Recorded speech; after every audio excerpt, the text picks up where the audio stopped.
And good morning, everyone. I'm Brian Winnekins from Real Country 1430 AM and 107.3 FM WRDN.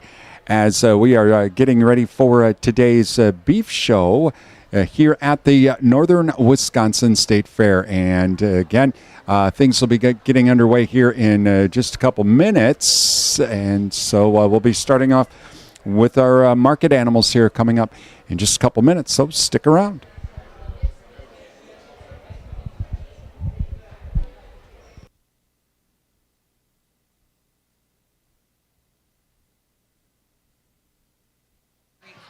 Good morning, junior exhibitors. We are going to be starting the show soon here at 9 o'clock. So if you want to gather in the Coliseum here, we can certainly kick off with the morning national anthem given by Abby Sikora here, as well as a morning welcome here too. So come to the Coliseum if you're interested. And we will certainly start the day.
Again, good morning and friendly reminder that today is an official day of the Northern Wisconsin State Fair. So gates open at 7, collecting admission, as well as parking needs to be paid. There is a free lot that you are more than welcome to park at if you are here early in the morning, as many of you are, though that is free parking available all week long. But if you are parking inside fair gates and if someone is at that gate, you do need to pay admission and parking.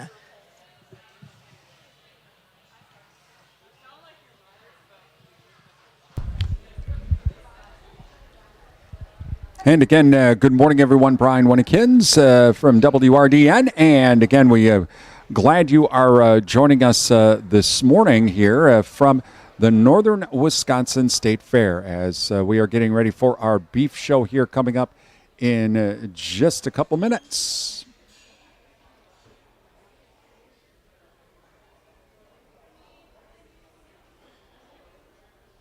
Those of you watching on our Facebook live stream, as always, we'd love to have you tell us where you're watching us from today.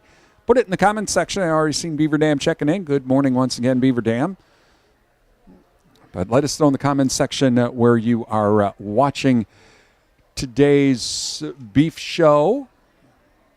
Throughout the morning as well, we'll be thanking all of our sponsors as well. These are the businesses and organizations that help bring the beef show to you on our streaming video service. And thank you to the Wisconsin Soybean Marketing Board. They are our primary streaming video service sponsor. You can visit their website as well and find out more on how Wisconsin soybean growers are doing a lot of different things from sustainability and more. And again, thank you to the Wisconsin Soybean Marketing Board. Again, our primary video stream sponsor. Also, our fair sponsors include Compeer Financial, a member-owned farm credit cooperative serving and supporting agriculture and rural communities. Visit Compeer.com for more information. Also, Bluff Country Feed and Seed, your hometown feed and seed suppliers, serving Mondovi, Durand, Oliva, Arcadia, and the surrounding area with nutrition consultation, feed and forage sampling, feed delivery, and seed needs. They're also affiliated with Midwestern BioAg. Visit bluffcountryfs.com for more information. And O'Galley Cheese Factory. Visit O'Galley Cheese for all of your snacking needs. featuring cheese, locally made beef sticks, sausages, and more. They're open 7 days a week, Highway 25 Durand. Visit O'Galley Cheese Factory's website. You can order right through the website, too, and they will ship throughout the United States. My suggestion, if you're going to do that, try the chocolate cheese. Man, it tastes just like fudge. I'm just saying. So you can visit the O'Galley Cheese Factory's website for more Good morning, information all on that. beef exhibitors. Just a reminder that we are starting with the market classes. Just a reminder, it'll be market classes first, and that first class will be the feeder steers, those animals weighing 925 to 985, followed by the next class will be the 1,000 to 1120. But again, market steers will be first. On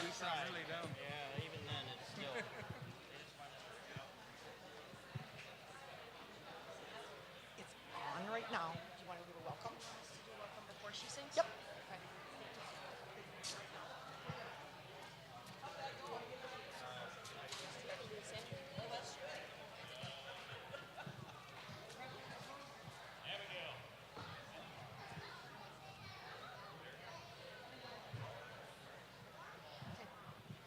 Good morning, everybody. I'm Taryn Close. I'm the 2026 Northern Wisconsin State Fair Fairist Ambassador. Hello, everybody. My name is Adeline Frank, and I am your 2026 Northern Wisconsin State Fair Fairist of the Fair. We are just here to welcome you guys all to the first official day of the Northern Wisconsin State Fair. I hope everyone's having a good day, staying dry out of this rain today. These kids have put so much work into these animals, and they are so excited to show you what they've been working on.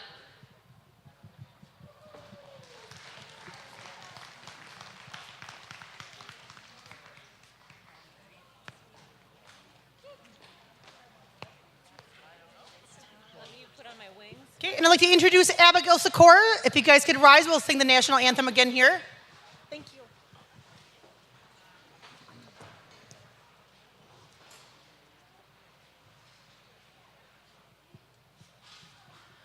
Oh, say, can you see by the dawn's early light what so proudly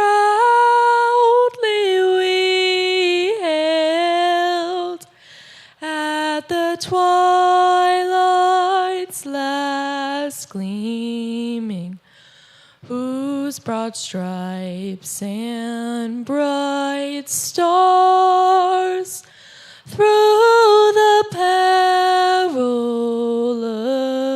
fight o'er the ramparts we watched were so gallantly streaming, and the rocket's red glare, the bombs bursting in air, gave proof through the night that our flag was still there. Oh, say, does that star-spangled banner yet wave for the land of the free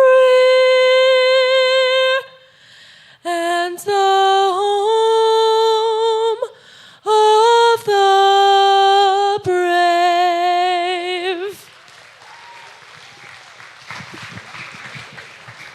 Thank you, Abigail, for that wonderful singing. We appreciate everyone being here for the beef exhibit show, and we'll pass on the microphone here to start today's events.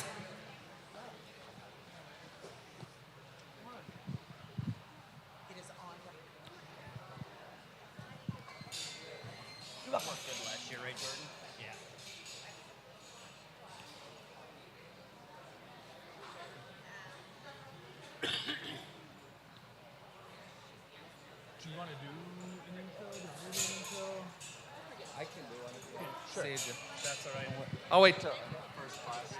Okay. Makes it a little easier on you guys. Yep. Off the writing down. Quick? I'm only about an hour away, so it's an easy drive. Me too. Pretty rough, so I don't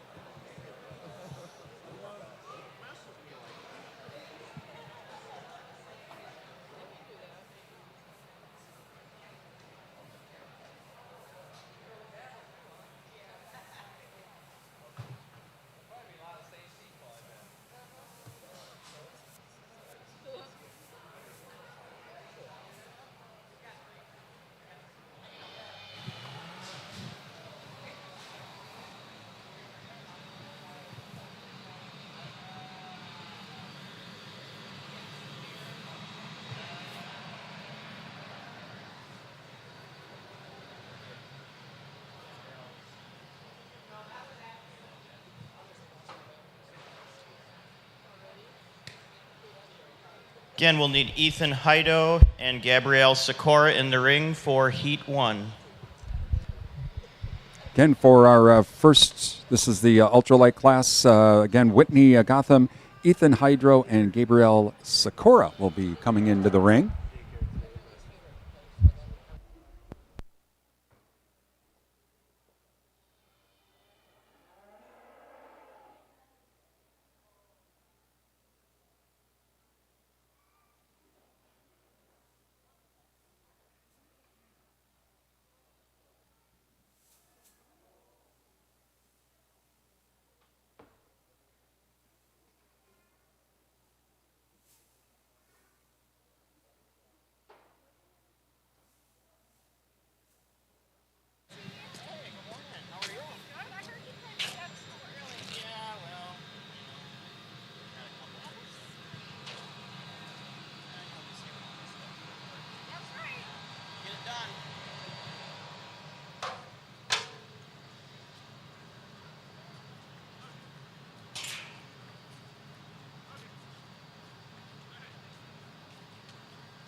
Welcome to those of you watching as well in Mondovi. Just check it in on our Facebook page. Again, those of you watching our video stream, let us know where you're watching from.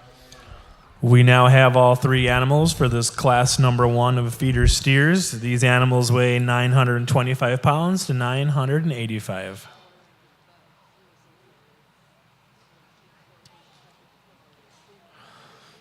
Anybody in class 2, make sure you are getting ready to go. Class 2, you are on deck.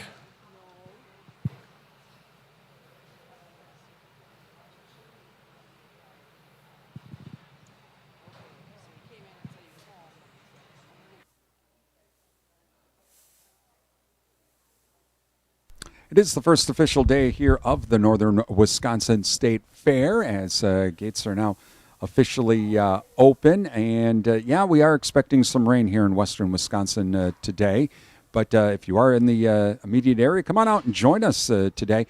On stage tonight, Sawyer Brown will be performing. Again, the gates will be opening up at about 6:30 this afternoon. All the rides opening up as well at noon. And a lot of the face painting and all the other kids' activities and all the food also all opening up here later this morning on this first official day of the Northern Wisconsin State Fair. Again, yesterday during our hog show, the grand champion was grand champion hog shown by Brianna Freed, and the reserve grand champion shown by Kendall Knox. So congratulations to those two folks.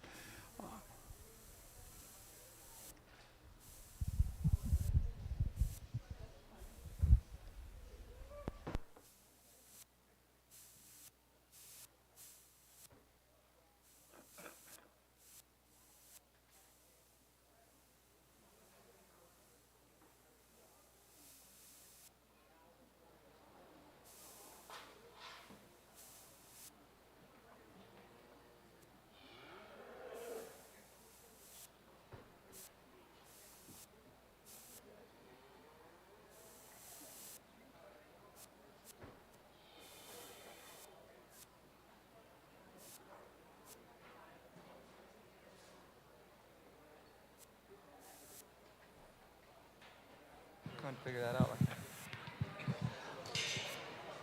Well, good morning, everybody. Certainly fun to be back. I had a chance to work with the sheep exhibitors yesterday and do the lamb show, and that was an outstanding show. We had a nice turnout of good quality sheep, and the kids did extremely well in the showmanship classes, too. So it's good to be back. My name is Kyle Roseboom. I live not too far from here. My family and I live in Roberts, Wisconsin, where we run a little bit of a small cattle operation, and my daughter and kids are involved with 4-H, and we show cattle and we show sheep and pigs too. So we have a chance to experience a lot of different things. I actually work across the border at the University of Minnesota. I teach in the animal science department. And coach the livestock judging team there. So it's a pleasure to be here. I get a chance to judge quite a few county fairs in the summer.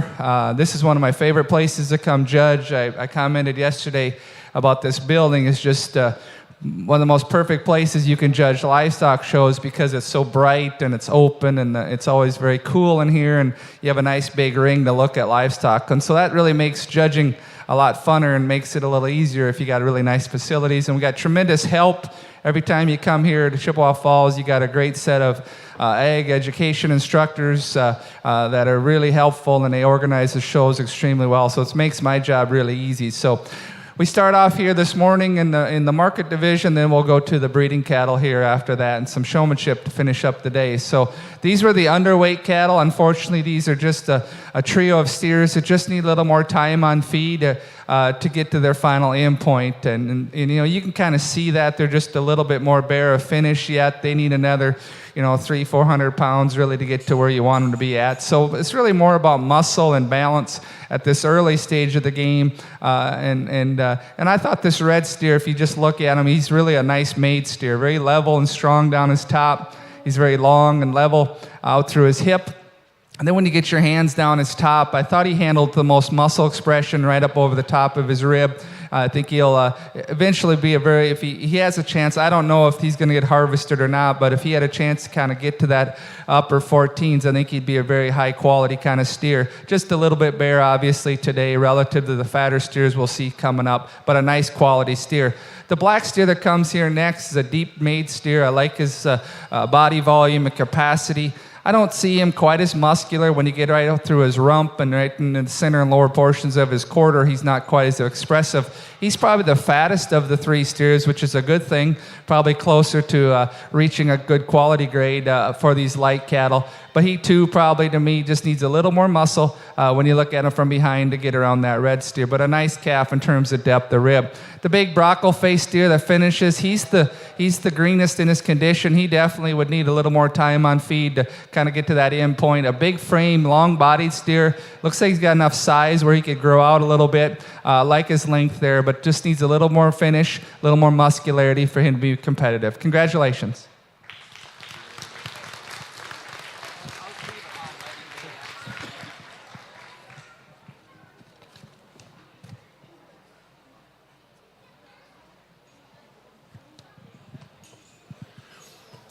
First blue in that class, exhibited by Gabrielle Sikora, and second blue by Whitney Gotham.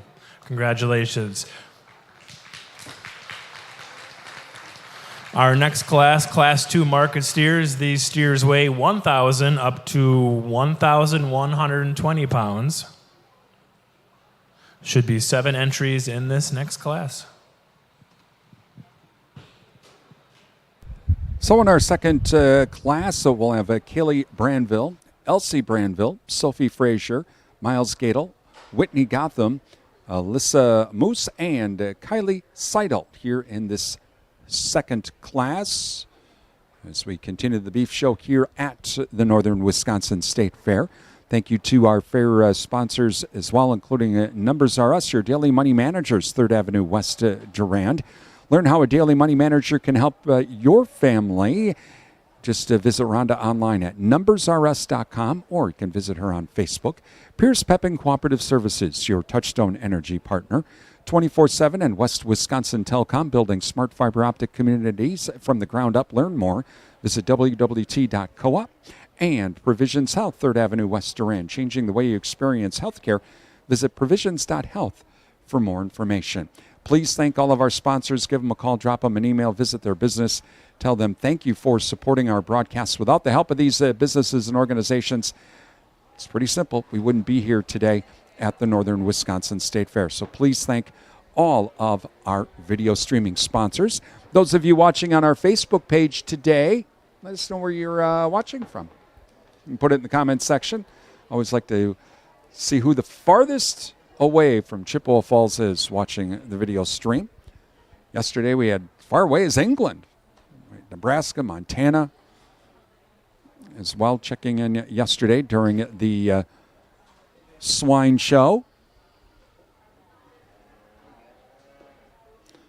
We'll have the dairy show tomorrow starting at about 9 a.m. and also then tomorrow evening the livestock auction as well from the Northern Wisconsin State Fair, and we'll start our coverage of that and tomorrow night at about 5:55 or so.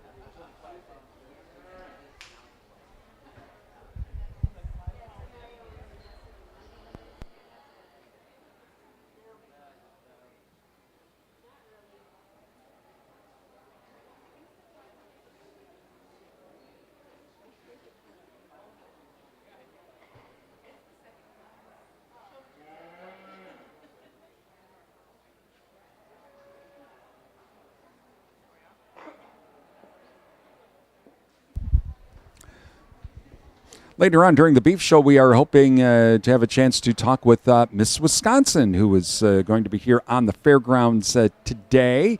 And we understand she'll be arriving here a little bit after 10 o'clock. We're hoping to have a chance to talk with Miss Wisconsin here coming up. Be also chatting with some other folks as well from the Northern Wisconsin State Fair here this morning during the beef show. And if you are in the area, the local area, come on out and join us here at the Northern Wisconsin State Fair. Again, everything getting underway today. Doors just opened up here a little bit ago.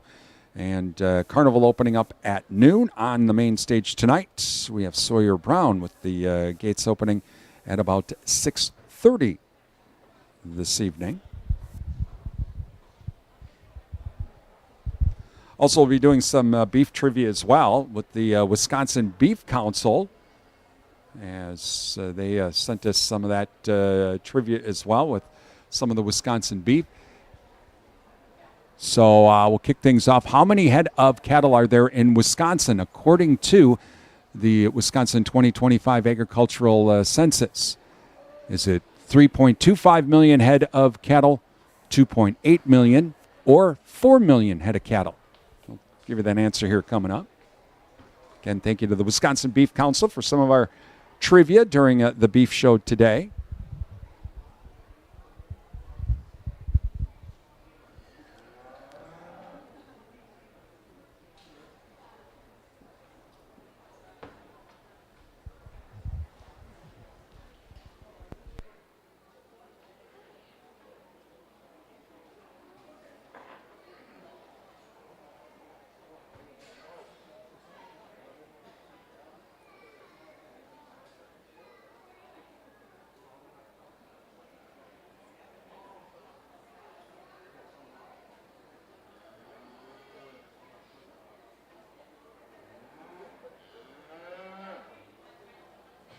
We have an incredible crowd in person here watching this show, so thank you for making it out today in the first day of the Northern Wisconsin State Fair. But we also want to remind you and share appreciation with Brian from WRDN out of Durand, who is live streaming this show as well. So any family or friends that may not be able to be with us today, certainly visit our Facebook page or his Facebook page, and the live stream of today's beef show will be available.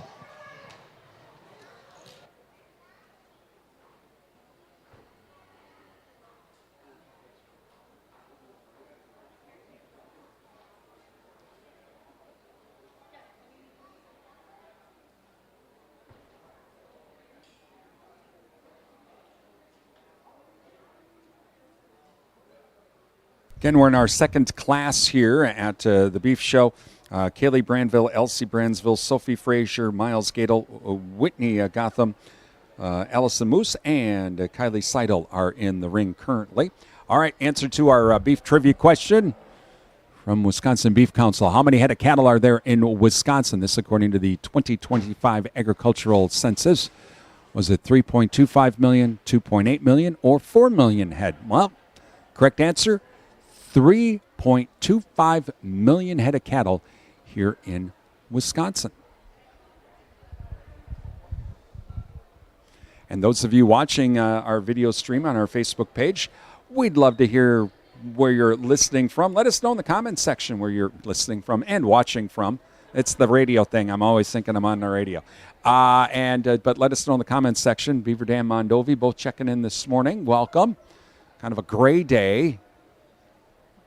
But that's going to be changing real soon after the rain moves through today here in western Wisconsin. It's going to clear out by tomorrow, and then it's going to warm up.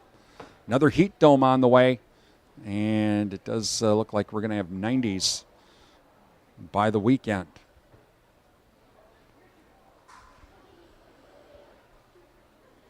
It looks like at least next week will also be dry, not only for the Wisconsin Farm Technology Days. That's next week in Stratford at the No Joke Dairy. We'll be at that as well.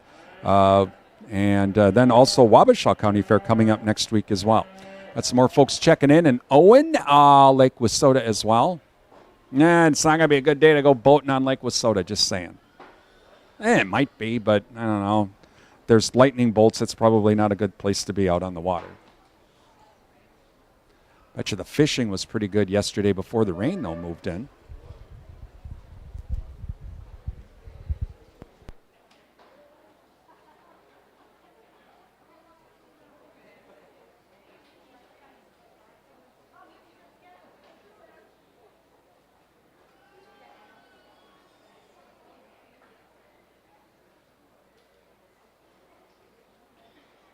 Jim Falls also checking in this morning. Home AMPI over in the Jim Falls location there. If I'm not mistaken, is it that one? That's being made into a cottage cheese plant.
Here, as we start off with these lightweight steers, to me, this will be the biggest spread probably we're going to see in carcass quality, I think, because there's quite a bit of variation out here in degree of finish, and that's to be expected. There's a couple of these steers that just are a little bare, just need a little bit more time, and then there's some earlier maturing, more moderate-sized steers that are, because of their growth curve, they tend to put on fat a little lighter. So, a lot of variation in this class, but I do think the two more complete steers kind of come to the forefront.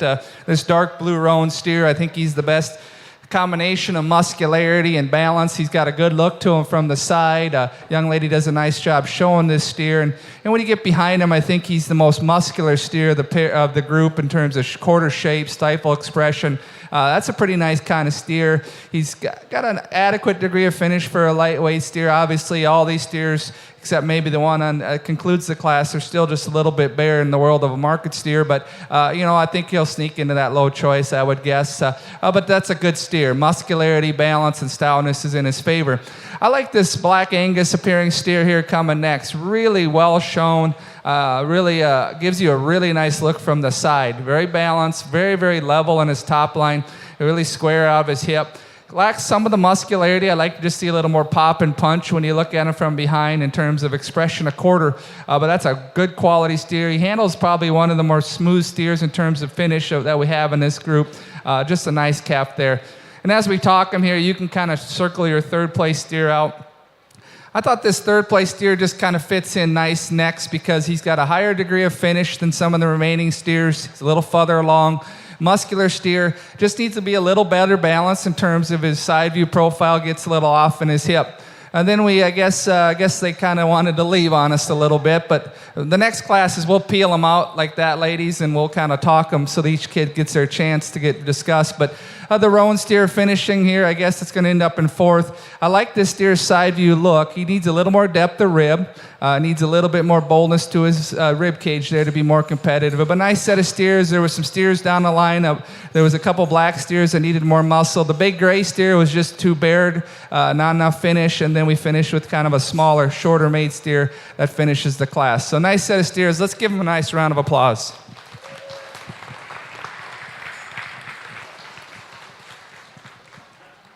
First blue in that class, exhibited by Allison Moose, and second blue, Miles Gato. Class 3 is our next class of market steers, and these steers weigh 1,155 pounds up to 1,200 pounds. 7 entries in this class. So as we go on to our next class, we have Trayton Christoph, Wyatt Frazier, Adam Glens, Allison Mose, Brandon Simon, Avery Spaeth, and Olivia Wampole are in the ring in this third class of market beef here at the Northern Wisconsin State Fair. Thank you to Chippewa Valley Energy, serving the Chippewa Valley since 1922. Learn more at ChippewaValleyEnergy.com. Wisconsin Credit Union, serving members for over 80 years. We belong to you. Visit wisconsincu.org for more information. Video streaming also being provided by our main sponsor, the Wisconsin Soybean Marketing Board.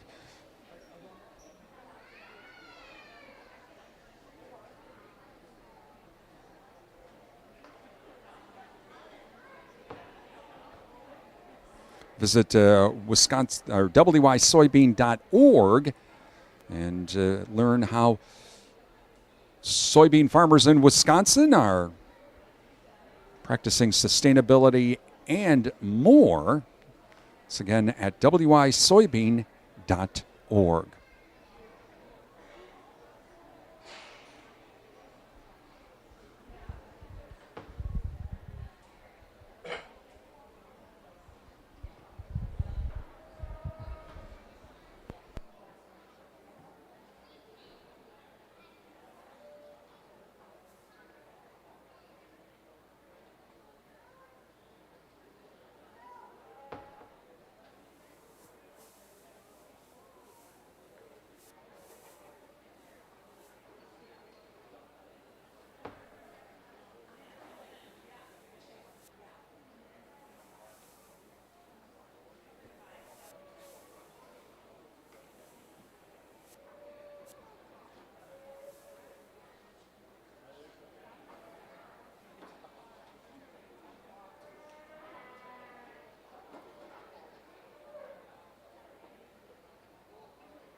Let's take just a minute here to thank some of our show sponsors: LeGrander's Cheese, Security Financial Bank, Dirk's Farms Beef, Toyson Ford, and Rooney Grain. Let's give them a round of applause for their support.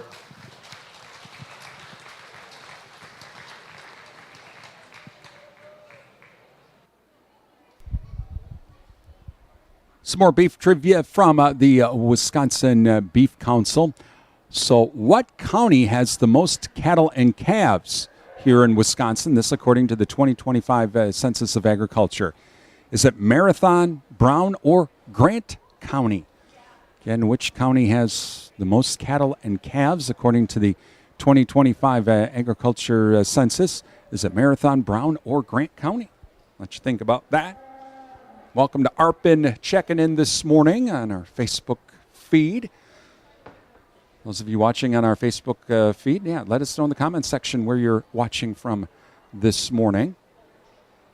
We had Jim Falls, Mondovi, Lake Wissota, Beaver Dam all checking in this morning on a gray morning here in Chippewa Falls, as there is some rain in the area.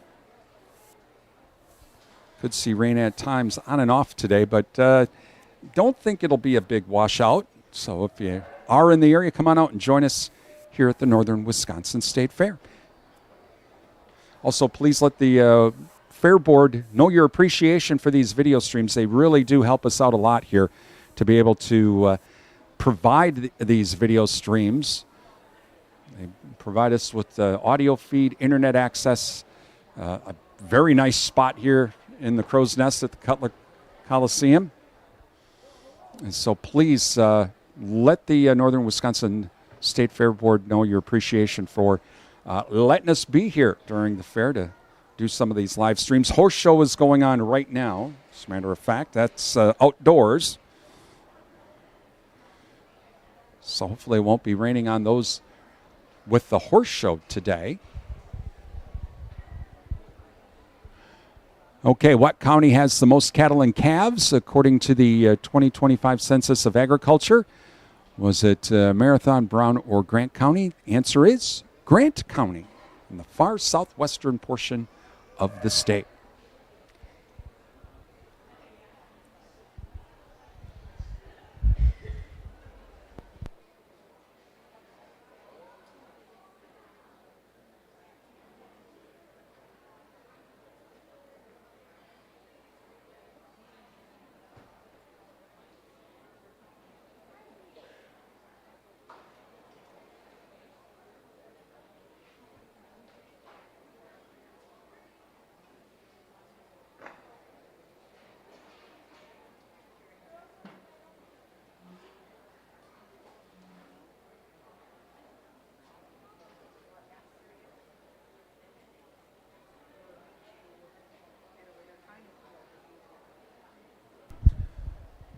As our judge making his final decisions, looks like we are down to our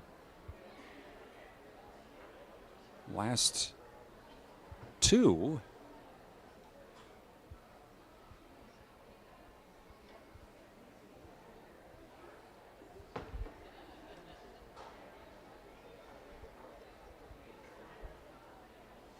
And it looks like we have our final decisions. At least for first and second, the judge may move some of the other location or other places here.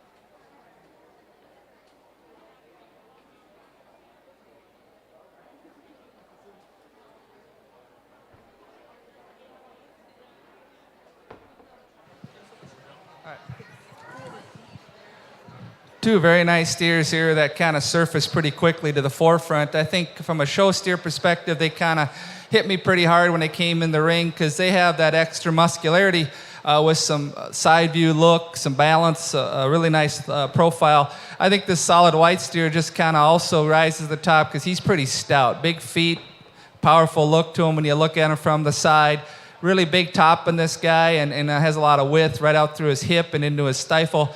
If I could fix this, and this may be where the traditional shorthorn colored steer kind of has an edge, this guy's just a little short in his step. He's just a little straight at his hock and maybe just takes a little bit shorter stride than ideal. But that's a powerful steer that's wide open and busted and open and wide-based. And I like that steer, a nice steer to start the class. I like this roan steer. My family showed some nice shorthorn steers over the years. They're really nice to be around. They got good dispositions and generally pretty good hair quality. We had one that looked just like this redneck roan a few years ago. I like this calf's depth of rib. I think he's a sounder moving steer even than the first place steer.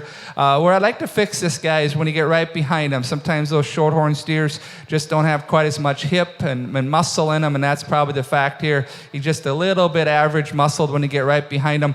Doesn't have quite that extra width of base, but a good steer that comes in second really pretty comfortably for me. Love this goggle-eyed Hereford steer coming here next. He's heavy boned, very muscular and shapely, gets a little bit kind of off in his balance. You can see he's a little cresty necked, a little shorter fronted, maybe doesn't have quite that extra eye appeal that those first place two steers had. But I like the muscle in this guy. I think he'll cut open a pretty big ribeye. He's got a good turn up on top side of his rib there, pretty big top. This is a really fancy steer. You know, he's got a nice neck on him, a long body, really level in his pattern. I like this young lady steer from the side quite a bit. I just wish he just had a little more thickness. You get underneath this guy, he's not as wide-based and chested as those ones that went above him. You stand right behind him. Unfortunately, he's just not quite as muscular into his quarter. But that's a good pattern steer, really stylish, very eye-appealing kind of steer. The black steer that comes here next is kind of your middle-of-the-road, kind of meat and potatoes steer, deep rib, long-bodied. Wish he was just a little bit more shapely into his lower quarter. He gets a little shorter neck when you look at him from the side, but he's sound, he's level, looks like he fed well. He handles with a nice degree of finish. I think he'll carcass merit will be nice there. This is probably the highest finished steer. I gave him the high quality grade of the class, and that's a nice thing, but maybe not made for the show ring as far as just his look. He gets a little short in his neck and a little bit shorter fronted, but a nice steer in terms of finish. I finished with the steer that concerns me the most from a quality grade standpoint. He's just a little bare over his rib. Just wish he had a little more condition to make me more confident in his ability to grade choice. So nice set of steers here. Congratulations to this class.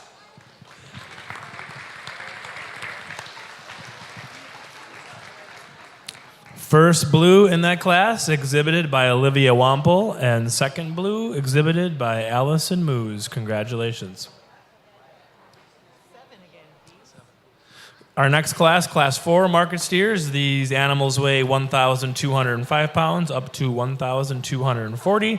And again, we are looking for 7 entries.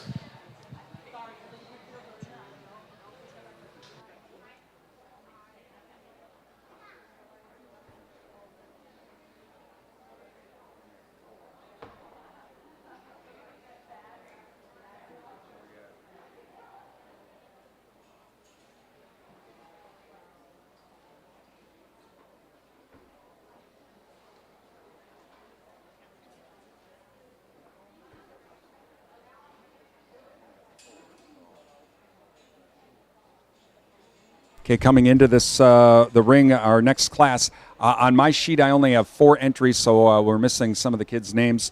But what I do have, Wyatt Bowe, Kaylee Branville, Elsie Branville, and Olivia Wample.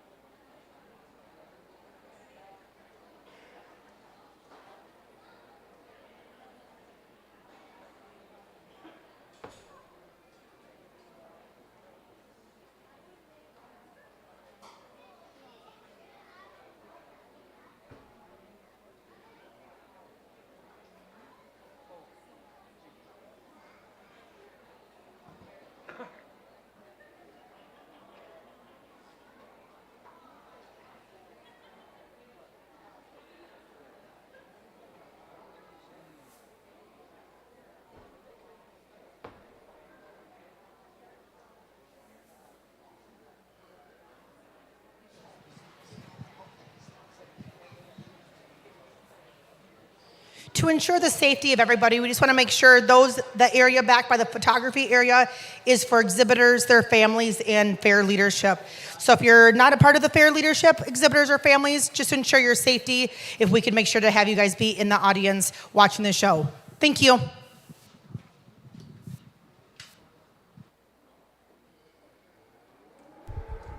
Our video stream coverage from the Northern Wisconsin State Beef Show is being brought to you in part by Alcivia Co-op, a leading member-owned agriculture fuel cooperative serving Wisconsin, Minnesota, and Illinois. Learn more at alcivia.com. SFB, Security Financial Bank, Durand, River Falls, Eau Claire, Ladysmith, Bloomer, and Black River Falls, where electronic banking is easy. Visit sfbank.com. Also, Sundstrom and Company, your local tax experts. Call Sundstrom now as we get ready for end-of-year tax planning. Give Sundstrom and Company a call, 715-672-4425. That's 715-672-4425, or visit them online to schedule an appointment. And NTech, your premier communications and entertainment provider in Durand. Please thank all of our sponsors. Give them a call, drop them an email, visit their business. Tell them thank you for supporting our video streams. Without their help, we would not be here at the Northern Wisconsin Market State Steer Fair. Class 5, you are on deck. Again, we have 7 exhibitors in this class. We're in class number 4 currently. Welcome to Boyd checking in this morning on our Facebook feed. This Wisconsin showing up big this morning for the beef show. Let us know where you're watching from in the comments section of our Facebook feed.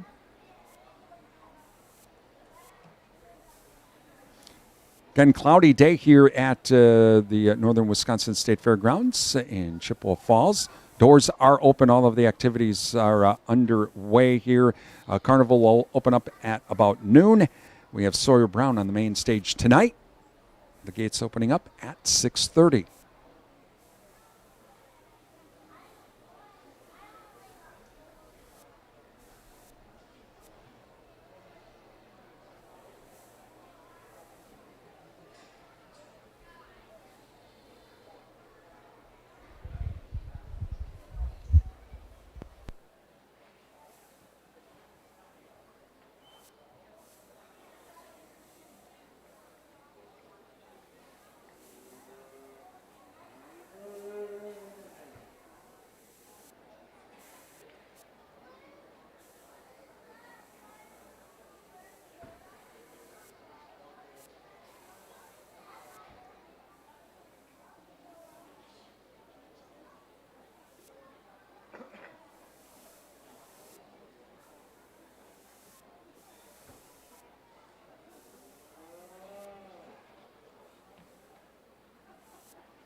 And we have our results in this class. Welcome, Jump River. Also, Grand Island, Nebraska, checking in again this morning.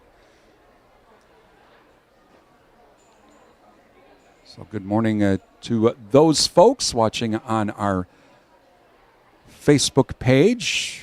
Let us know where you're watching from. Mention that in the comments section. Love to hear from you this morning. Well, I think the quality, as we get to these heavier weight steers, the quality of the classes and the depth of the classes, it's going to get better. And I think this class is as deep a class as we've had, and maybe there's just a couple steers that still concern me just a little bit from a quality grade standpoint there. But I think here at the top end, we got steers that have enough condition to grade, but yet to have enough muscle to still satisfy the yield grade side of the equation. And then it's still a show steer. It's a steer show, and so it's not all based entirely on carcass merit. They have to have some look on foot to be a high-quality show steer in the show ring. So I think this redneck, soft-bodied roan here is just the one that kind of caught my eye when he came in the ring. Just real complete. I love the rib shape and the body that this guy has. He's soft-middled. He's soft in his kind. But yet when you get off the side of him, he's certainly long enough bodied and long enough fronted to make a nice, attractive show steer from the side. And then when you get behind him, he's not the heaviest muscle steer in the class, but there's enough muscle there. He's got a big top in him, a big square pin set. I would like to see maybe him just have a little bit more shape into the center and lower portions of his quarter just to make him even better. But that's a high-quality steer that comes to lead off this class for me. The blue roan that comes here next is a lot like him. They're very similar. They're really moderate, easy feeding kind of steers that have good rib shape and good body volume. I didn't see quite the natural pin hip width and the pin set width in this guy, but he's sound, he's functional. I liked his design from the side. A good kind of steer to fit nicely in second. He kind of follows that type extremely well. Hard to get a good look on this Hereford steer because he was kind of just swishing his tail a lot and a little fidgety out here. But when you get your hands on him, kind of like a market lamb show, there's muscle there. He's got a big top in him. There's some shape when you get right up on his upper rib and upper loin. He's a little bit straight in his shoulder. You can see he's a little over at his knees up front. It's more of a structural thing that probably sets him in third. I think his carcass merit is going to be good when he hits the rail. But I think from a show steer, show ring environment, he's a little bit straight up in his shoulder. His structure and soundness isn't quite as good as those first two steers. The gray steer that comes here next is a nice calf from the side. And I almost debated putting him in third because I think he is a little sounder moving than the Hereford steer. I don't read this guy quite as a big volume, as big rib. He's a little tighter in his forerib, a little shallower in his body and his rear flank. He's got a nice degree of finish, much better than the young lady. I think she had another gray steer out here that is pretty bare. This guy's got enough finish, I think, to grade. And so I just wish he was a little stouter, a little more opened up in his forerib to be more competitive. But he's sounder than some of the steers that went above him. This steer right here is a nice steer from the standpoint of just practical. He's a deep rib steer. He's a long body steer. When you get off the side of him, he's a little weaker down his top, not a little deeper in his chest, maybe not quite as balanced as some of those steers that went above him, but a good practical steer. Handles extremely well. I think if someone ends up with this guy's carcass in their freezer, I think he'll have a high quality end product. Maybe in the show ring environment, though, he's not quite as complete and as good balance as some of those steers, but that's a good kind of calf. Then we get down the line and two bigger, longer steers that I think to me are just a little bit on the bubble from a grading concern. They're just a little bit bare in their degree of finish when I get my hands on them. They're right on that bubble, I think. I'd like to see these steers just a little deeper, a little thicker to get them more up in the class, but they're long body, growthy steers that ultimately probably, unfortunately, need a little more time on feed to be more competitive. So congratulations on a good class of steers. Good job.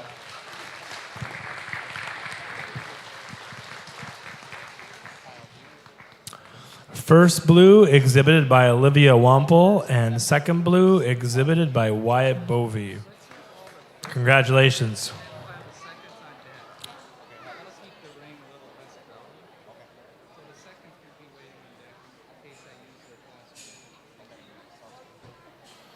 Our next class is Class 5. These market steers weigh 1,260 up to 1,290, and we have 8 entries in this class.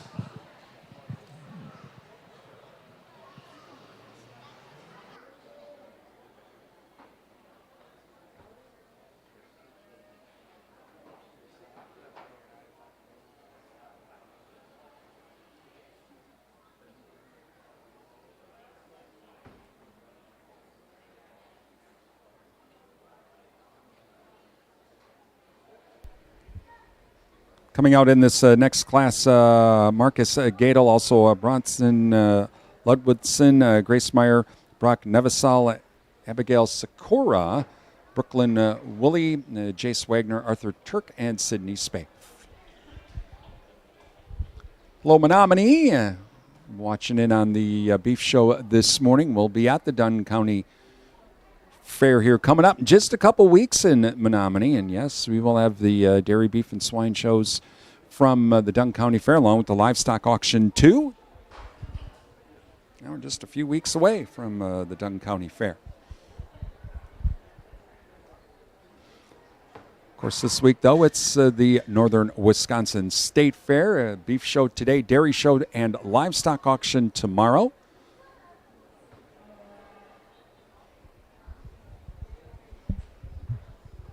Thank you to Dunn Energy, your Touchstone Energy partner, one of our fair sponsors. Also, Duran Smokehouse, Highway 85 Duran. Visit Duran Smokehouse for all of your grilling needs. Don't forget to ask about the beef and pork bundles, too. Duran Smokehouse will also be processing animals from the Buffalo Pepin County Fair and also the Pierce County Fair this year.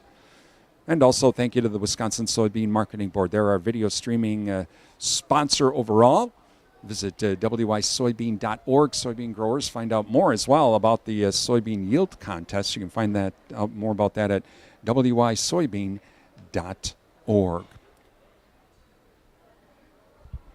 WRDN is your home for farm news and markets throughout the entire day. Monday through Friday, we have 7 hours of farm programming during the week. We kick it off with the WRDN Morning Farm Report from 5 to 7 a.m.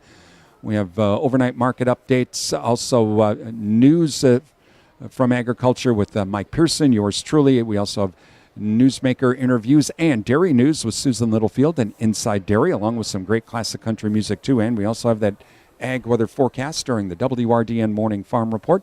Weekday mornings, 5 to 7. Hourly market updates at about 35 past the hour during the 9, 10, and 11 o'clock hours. Our noon farm show is just after our local news and sports update. Get an update on the midday markets, weather update as well, and farm news. And then from 1 until 3, it's Agri-Talk, the first hour with Chip Flory with the news and issues affecting rural America. Hour number 2 of Agri-Talk is with Michelle Rook, all about the farm markets. From 3 till 4, it's a AOA with Jesse Allen with news and issues from rural America. And then during the 4 o'clock hour, during our afternoon farm show, Susan Littlefield is in with Market Talk, where she talks with market analysts from around the country to talk about the news of the day regarding the farm markets. We also have a local market update as well. And Mike Pearson in with Farm Progress America. You can listen to WRDN 1430 AM, 107.3 FM, and online at realcountry1430.com. The Farms radio station, Real Country 1430 AM and 107.3 FM. WRDN. Hello, Stanley, and hello, Tony. You are on deck.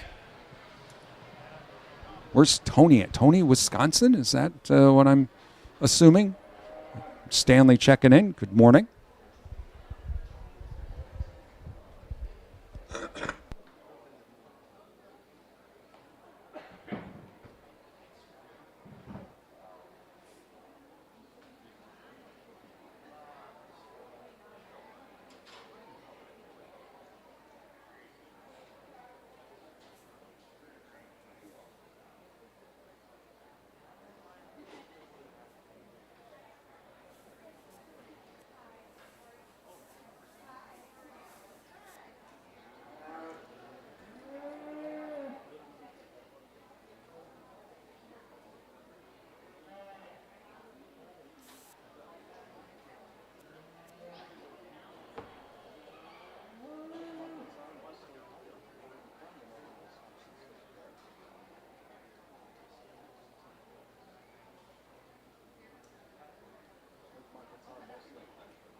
Looks like we're down to our last 3 here in this class.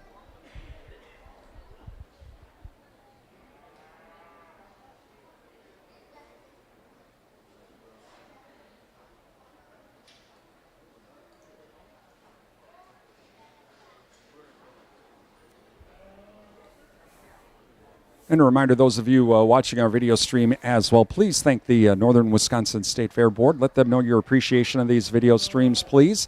They help us out immensely to be able to have these streams. So please let them know your appreciation.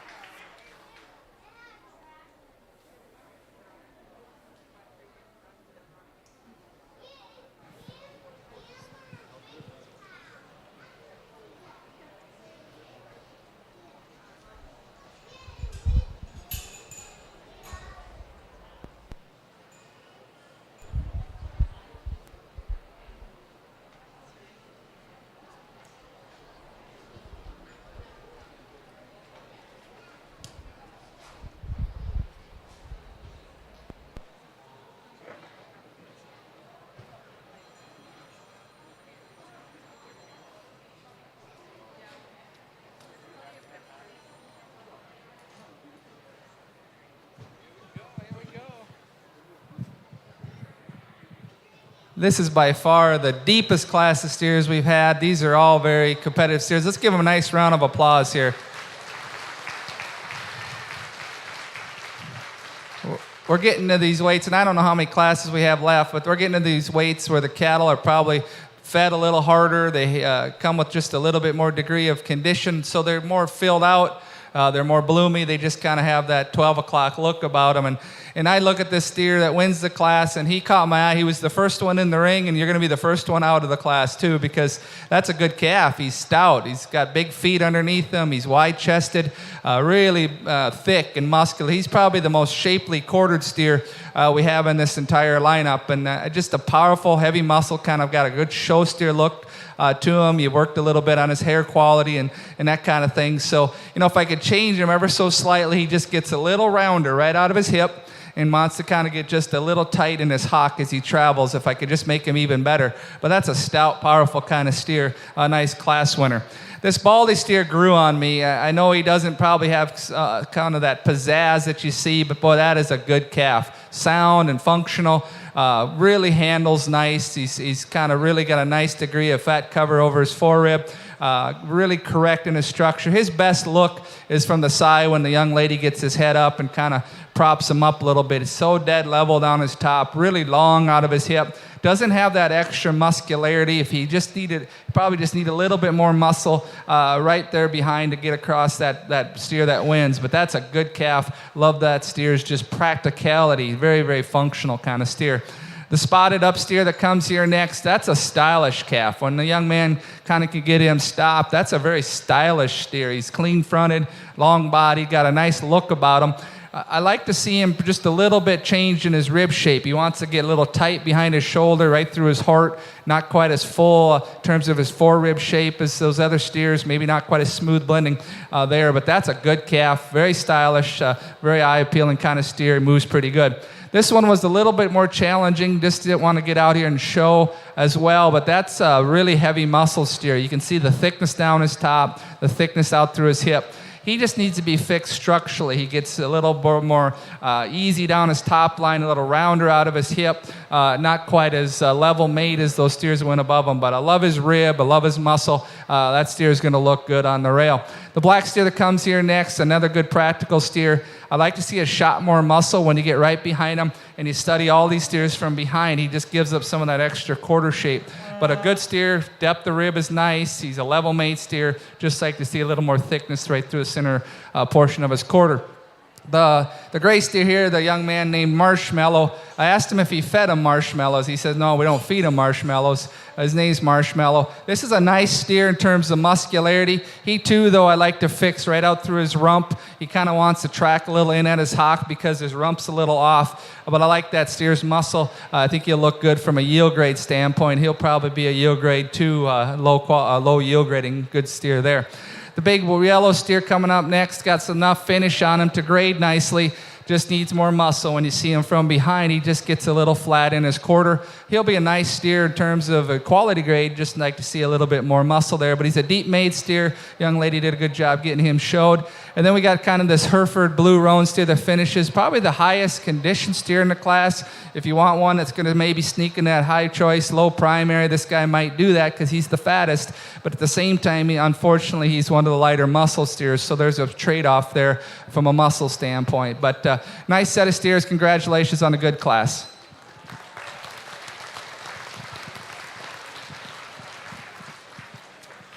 First blue in that class, exhibited by Bronson Ludwigson, and second blue, exhibited by Brooklyn Willie.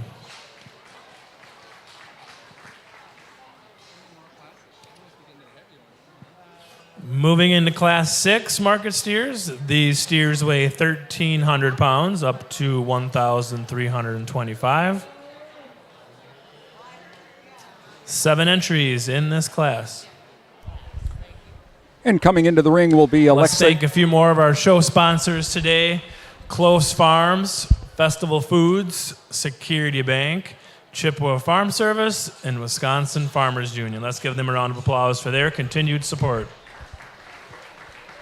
And again, coming into the ring here in class number 6 will be Alexa Gint, Anthony Haas, Jacob Haas, Caden Lindsay, Kylie Seidel, Kinley Seidlitz, and Gabriella Sikora. And again, those of you watching our video stream on our Facebook page, let us know in the comments section where you're watching from. Love to hear from you this morning. Clayton checking in. Good morning.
Market steer class 7, you are on deck, class 7.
We're in our market beef class number 6 currently with Alexa Gint, Anthony and Jacob Haas, Caden Lindsay, Kylie Seidel, Kinley Seidlitz, and Gabriella Sikora.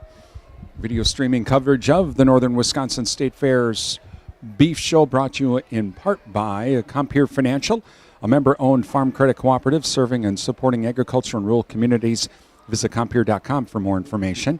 Also, Bulk Country Feed and Seed Mondovi, your hometown feed and seed supplier, serving Mondovi, Durand, Oliva, Arcadia, and the surrounding area with nutrition consultation, feed and forage sampling, feed delivery, and seed needs. They're also affiliated with Midwestern BioAg.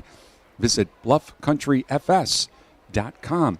And O'Galley Cheese Factory for all of your snacking needs, featuring cheese, locally made beef sticks, sausages, and more. It's ice cream month. They got some great ice cream over at O'Galley Cheese Factory 2, Highway 25 Durand, and you can visit them online at their website and order through the website. O'Galley Cheese does ship nationwide. And I love the chocolate cheese. That is some awesome, awesome stuff.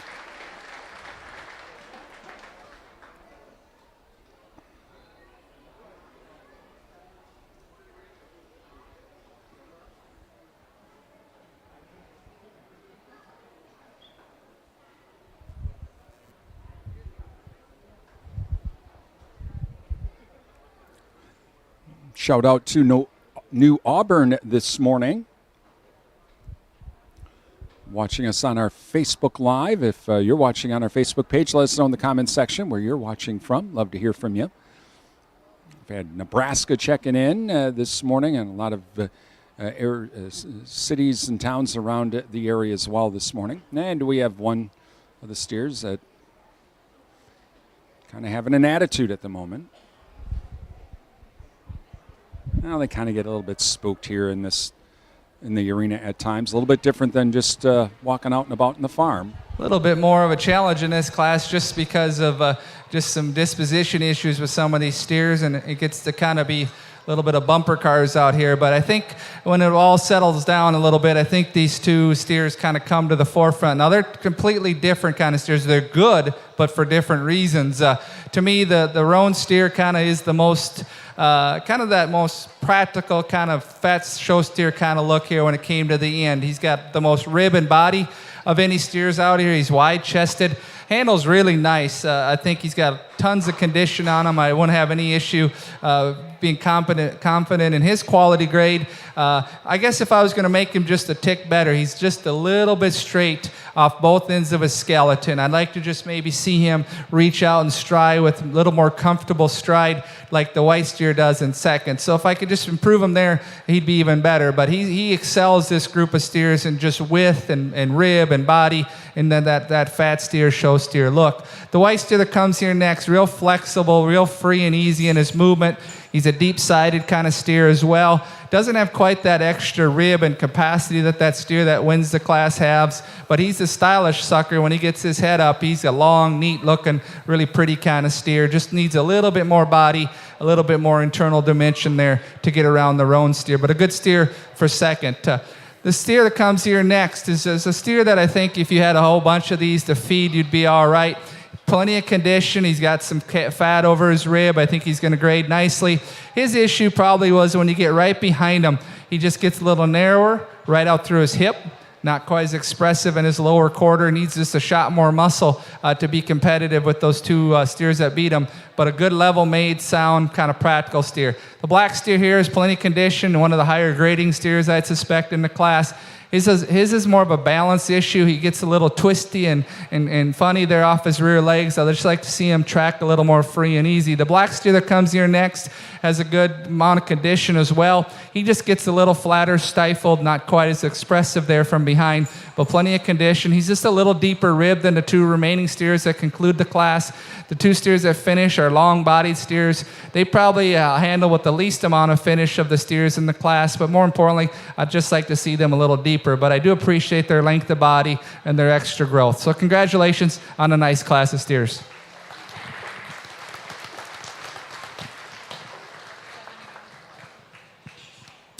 First blue in that class, exhibited by Kinley Seidlitz, and second blue, Alexa Gint. Congratulations. Moving into Class 7, these market steers weigh 1,330 pounds up to 1,360. 7 entries in this class number 7. Coming into the ring now, our 7th class, Jamison Elstrin, also Frida Gint, also Adam Glens, Benjamin Haas, Avery Marr, Skylar Redinger, and Jeffrey Sikora. This is class number 7. Welcome to Stanley and Bloomer as well, watching on our Facebook feed this morning.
Market steer class 8, you are on deck.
And one of the things they do here at the Northern Wisconsin State Fair, one of the events they have is they have the Master Showman competition. And what that is the Grand Champion Showman from all of the different animals, the senior showmen.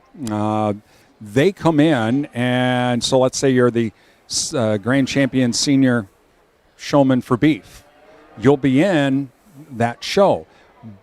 But you may not be showing a beef animal. You're going to be showing other animals. It's a lot of fun, and this will be the 3rd year they're doing that. They're going to have that on Thursday at 2 o'clock and we'll have video stream coverage of the Master Showman competition as well. It's always fun to watch because the kids, they might be used to showing a steer, but now here they got to show a pig. And it can be a little bit interesting on when they're trying to do that. So, again, we'll have coverage of that coming up on Thursday at about 2 o'clock here from the Northern Wisconsin State Fair. Also Thursday, dairy show coming up on Thursday morning at about 8:55 is when we'll start the stream. And then it's the livestock auction as well Thursday night with our video stream coverage starting at about 5:55 on Thursday evening.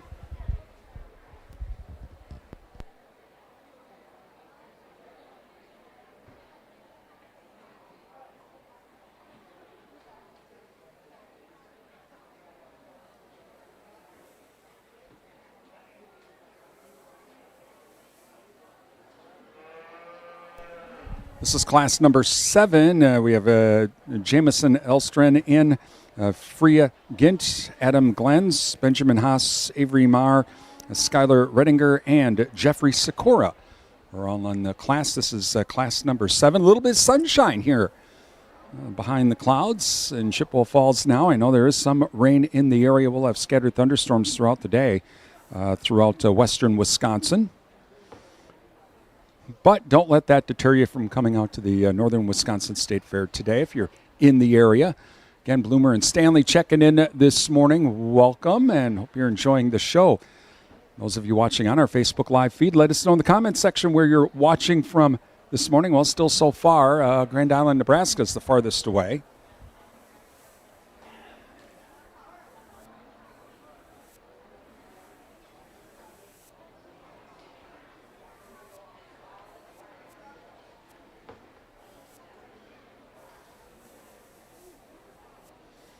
We're going to be talking with Owen King here later this morning as well, as he is a hog exhibitor. And last year, he lost a very good friend, one of his best friends, Stanley Lang. And Owen, this is his last year of showing pigs, and he started the Stanley Lang Memorial Foundation. And Owen is wanting to give back to remember his friend. And the proceeds, all of the proceeds from his auction hog will go to starting a foundation to help provide scholarships for 4-H and FFA members throughout Chippewa County. And so we are going to be chatting with Owen here a little bit about this here coming up this morning. Hope to have a chance right around 11 o'clock or so is what I'm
Well, this is a nice set of cattle. If you just kind of think about a production side of it, we got steers that maybe grew faster than some of the other steers, and so they have some production traits about them. They all handle pretty good. In fact, there's some steers in here that are really getting a nice degree of finish, and I think the quality grades will be really, really good on all of them. Even going to be pretty special. The one on the end, even though it's going to conclude the class, because of the dairy influence, that may be the highest quality grading steer. Just needs quite a bit more muscle to be competitive out here, unfortunately. But nice set of steers here. The yellow steer is going to win the class. The one that's probably got the most show ring appeal out here. I think if you're sitting in the bleachers, you kind of look at that steer. Very attractive in terms of that extra hair on that steer. Makes him look kind of showy. Really stout, heavy boned. Wide-based, a really thick, square hip in him, really a stout-featured calf. I guess if I could fix the guy just a little bit, he could be just extended just ever more up in his front end. He's just a little shorter in his front, and his shoulders getting a little coarser because he's just a little bulkier there. Maybe you'd like to see him just a little neater fronted, but a nice calf, really stout, real powerful, a nice place to start the class. Then we get into a couple shorthorn influenced steers, and between these two shorthorn influenced steers, I kind of like this guy's a little bit more of a look to him. He's really got a nice profile. He's probably the nicest through the front 1/3 of his body in terms of that length and elevation, that really stylish look up front. Long pattern. He's a little more shapely right out through the center and lower portions of his quarter than the one in third. Now, he needs to be stouter. He's a little finer bone, just a little bit more refined in his look. I'd like to just stouten him up in terms of his show steer power there, but that's a nice calf for second. Has a nice degree of fat on him. Been fed really well. A good condition steer. Here's a nice steer. I'd almost flip this pair, to be honest. From the side, I like this guy's depth of rib. I like his body volume. But I stood right behind the pair here right at the end, and I just saw this guy getting more narrow right out through from his hooks to his pins, getting a little flatter there. But he's been fed nice, a nice degree of condition. That's a good kind of practical steer that sits in this class. Here's a nice muscular steer. I wish he was just a little bit more attractive in terms of his balance. He's a little shorter necked, a little coarser fronted, a little rounder out of his hips, so he doesn't pattern up quite as good as these other steers. But if I'm going to take a gamble on one that's going to be really high placing in the carcass contest, this guy may do it. He's got a shot of Simmental in him for that extra ribeye size. There's a big, powerful hip and quarter. There's plenty of fat on this steer. He could look good in the carcass contest. Unfortunately, here standing in the show ring, he's just a little off in his balance on foot. Then we got the red steer, and I think this guy maybe sneak into prime if I'm going to be a gambling man. I actually teach a class on some of this stuff, and I probably would call him close to that because he's got some Red Angus influence, really fat over his rib. I think he's going to be a high-quality grading steer right on the bubble there.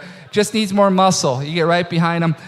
He's just too flat in his quarter, unfortunately, to be as competitive in this class. But a nice feeding steer. Here's a steer that's long-bodied and kind of got a trimmer look about him. He's just a little stiff. If you watch him walk, just gets a little bit too stiff out here, not quite as free moving. And then we have a kind of a dairy influenced steer that certainly grew well. He's deep in the side, high volume, has nice condition on him. I think with that dairy influence, he's going to be a high quality grading steer. But here in the show ring world, he's just not quite thick enough when you get right behind him, unfortunately. Just needs a shot more muscle. But congratulations, nice set of steers, congratulations.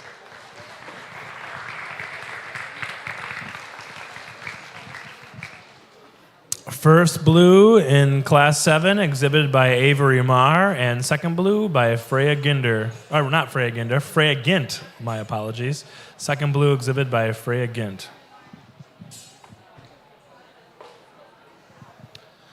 Moving into Class 8, market steers. These animals weigh 1,365 up to 1,430.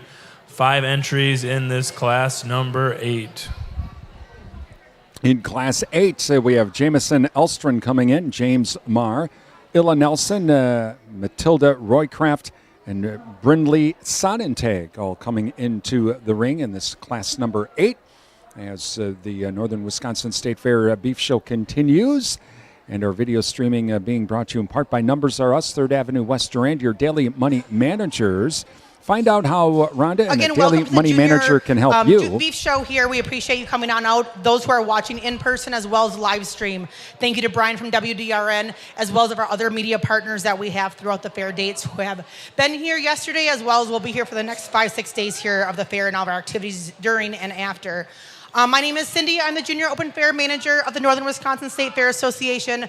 I am blessed to have a year-round job at the fairgrounds here, but my volunteers that we work with, and we have a team together that works year-round, help make what we have here possible. So I just want to give some appreciation and thank yous to them. First off, Tim Sikora.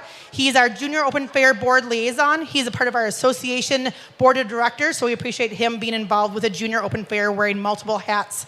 I also want to give a shout out to our employers of two of our main leaders.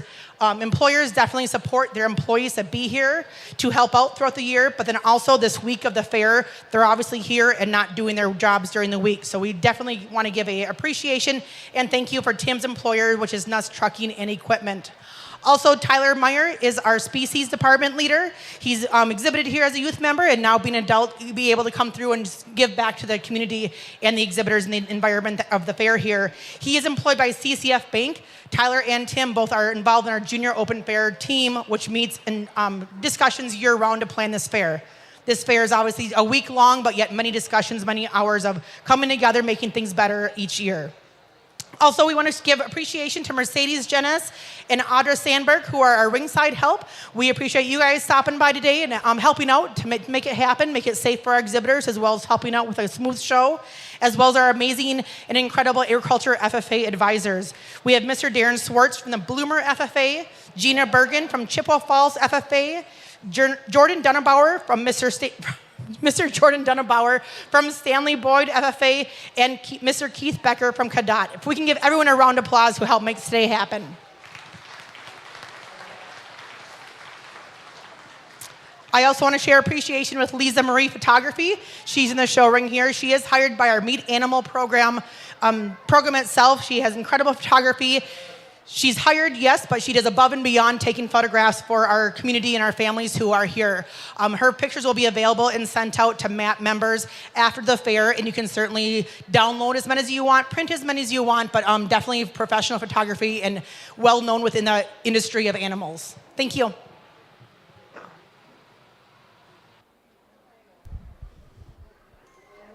Again, watching coverage of the Northern Wisconsin State Fair this morning, and again, our coverage brought to you in part by Numbers R Us, your daily money managers, 3rd Avenue West Durand.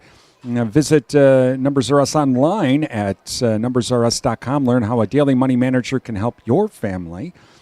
Pierce Pepin Cooperative Services, your Touchstone Energy partner, 24/7, and West Wisconsin Telecom, building smart fiber optic communities from the ground up. Learn more. Visit wwt.coop. Please thank all of our sponsors. Give them a call, drop them an email, visit their business, tell them thank you for supporting this video stream and all of our video streams throughout the fair season. Without their help, we wouldn't be here today at the Northern Wisconsin State Fair. And welcome to Alma Center, checking in this morning on our Facebook feed. If you're watching on Facebook, let us know in the comment section where you're watching us from. All right, some more beef trivia from the Wisconsin Beef Council. Now, Wisconsin's known as America's Dairyland, but dairy farmers also play an important role in the beef industry.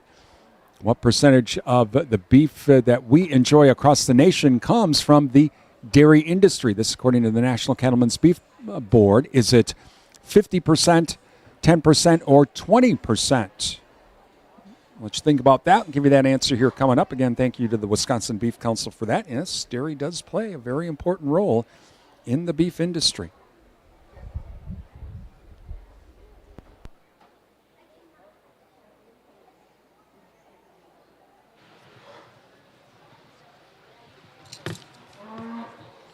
Market steer class 9 should be on deck. Market steer class 9.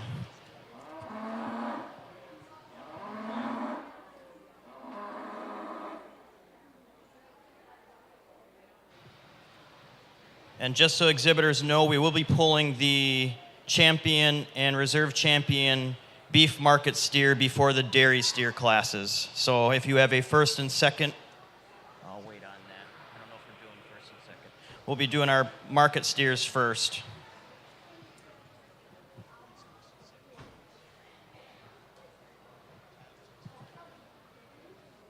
Again, we'll have dairy steers here as part of the beef show. And again, from the Wisconsin Beef Council, Wisconsin is known as America's Dairyland, but dairy farmers do play an important role in the beef industry.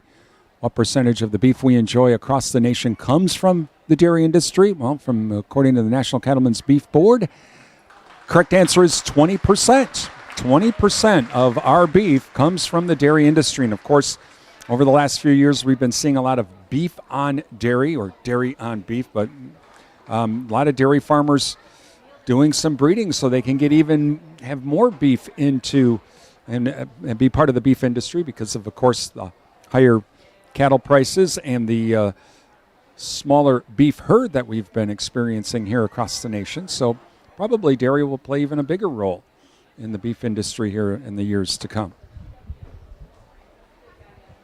Have our decisions here, it looks like, for this class.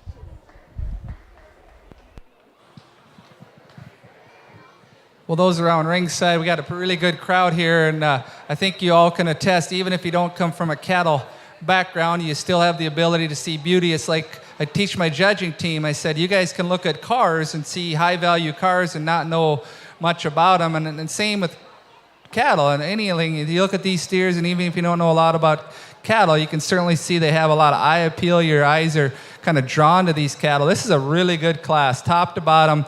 There isn't really any easy, weak steers to kind of put down. This is a good set of steers, and I think if these 5 would be in a lot of other classes, they would all gravitate to the top end. So I really appreciate these young people, and you can see in this class we're starting to get to cattle that are probably, the presentation is just a little bit higher.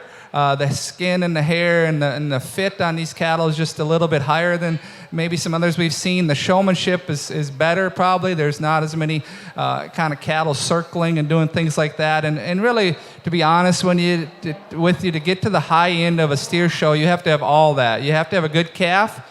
You have to be good at showing them. You got to have them presented and worked with and ready to go as far as hair coat and those things. And so that gets you to the top. And so these 2 steers, you can see they're dead broke. They show well, and that's kind of fun as a judge to kind of get a good look at them. The black steer just comes together better in terms of balance. Your steer, I think, is better through his front end.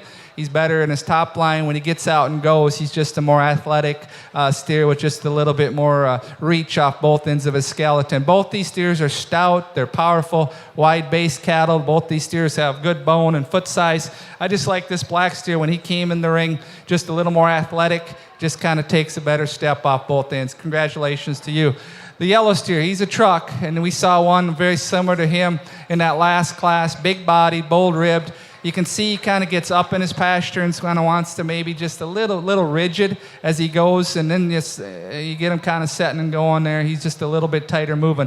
Big body, deep ribbed, big powerful steer there. Bubba here, the shorthorn steers, long-bodied. He's highly finished, and I just called all these guys safe in the choice grade, and I didn't really change them too much. I just think they're all good cattle going to grade. He just gets a little more refined in his bone, and he's not quite as stout and rugged in his look, but that's a nice steer. Handle's really smooth and fed really nice, long-bodied, extended. He's a little more, has a little more length and extension than the black steer, particularly through his front end as you study these 2. The black steer, nice deep-sided steer. The young man's worked really good on his hair coat. He's got a really fresh hair about him. He just gets a little flatter, stifled when you stand right behind him and look through some of that hair. He's just not quite as shapely there when you get right behind him, but a nice calf. He's a deep-sided steer, pretty good kind of steer there. The Hereford steer handles really nice in his degree of finish as well. He just ran into a really fast racetrack. There'd be some other classes that we had today where that'd be in the top 3 of the class, but that steer just ran into a tough race out here. He's a little deeper in his front end. If you just kind of think about his front end just a little deeper, doesn't balance up quite as well with his hip and his stifle, but when she gets some stick, she's an excellent shower. That's a nice calf from the side. His levelness is real good. So congratulations on a nice class.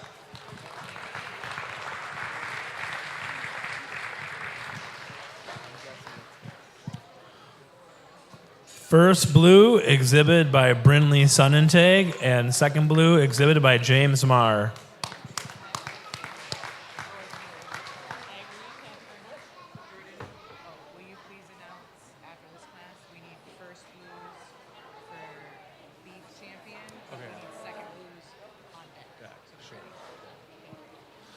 So after this next class of market steers, we do need all the first blues, so we can do our champion market steer.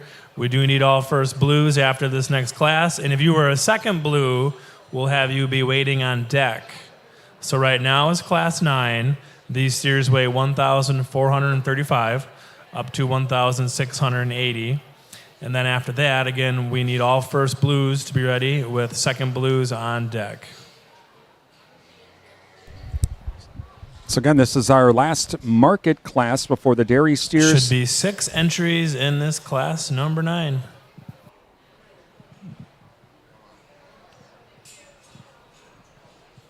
Let's thank a couple more sponsors of our show: AMPI, Real Country, H&R Electric, Touch of Home AFC. Thank you to those sponsors.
Again, watching coverage of the Northern Wisconsin State Fair's Beef Show. I'm Brian Winnekins from WRDN, and joining us right now, we're going to talk a little bit as well with Owen King. He is a hog exhibitor, and he's actually one of the Master Showman winners as well from last year. But Owen is doing something very special, and it's called the Stanley Lang Memorial Foundation.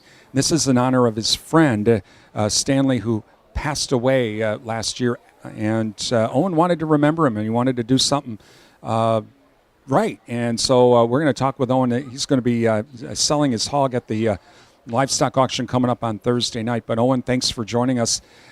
First, we're so sorry about the loss of your friend, but tell us about your friend Stanley. You and him were pretty close, and you met in 4-H? Yeah, so me and Stanley first met actually at this fair showing pigs when he first started. I don't even remember how it started. We just eventually started to hang out together. He ended up joining my 4-H club, and then we just grew closer and closer over the last 10 or so years, just doing many activities from showing to going on trips with our 4-H club and going to 4-H meetings, all of it, and we just grew closer and closer to where he became one of my best friends. And then he just tragically passed away earlier this year in an accident. And I knew shortly thereafter the accident that I would want to memorialize him in some way, just because of how much he meant to me and how much he meant to this showing community here. So that's where I came up with the idea for the Stanley Lang Memorial Foundation. And yeah, it's just started to really take off, and we're doing our first 3 scholarships this week, and we plan to give many, many more. Okay, talking with Owen King. He's a hog exhibitor here at the Northern Wisconsin State Fair, and about the Stanley Lang Memorial Foundation that he put together to remember his best friend Stanley Lang. Now, you mentioned you showed pigs together, so did you razz each other? I got to ask, because boys will be boys. Were you competitive? Yes, we were both exceptionally competitive showers.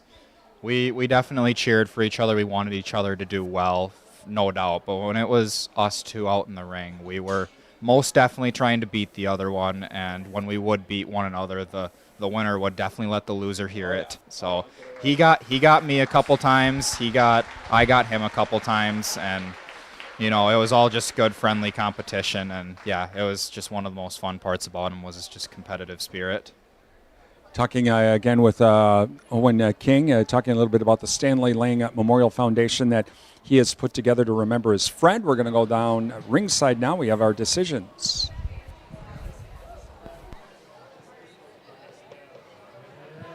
Well, as we finish up here with the last class of the day, I think, in all reality, these cattle are certainly in the right window from a industry standpoint. If you kind of know the slaughter weights of cattle that are going across the scales at these sale barns, they're in the 1,700 pounds right now. So even these cattle in the upper 14s, you get to some other shows, this would just be your medium weight classes. So the size doesn't really bother me, to be honest. These are big, good cattle.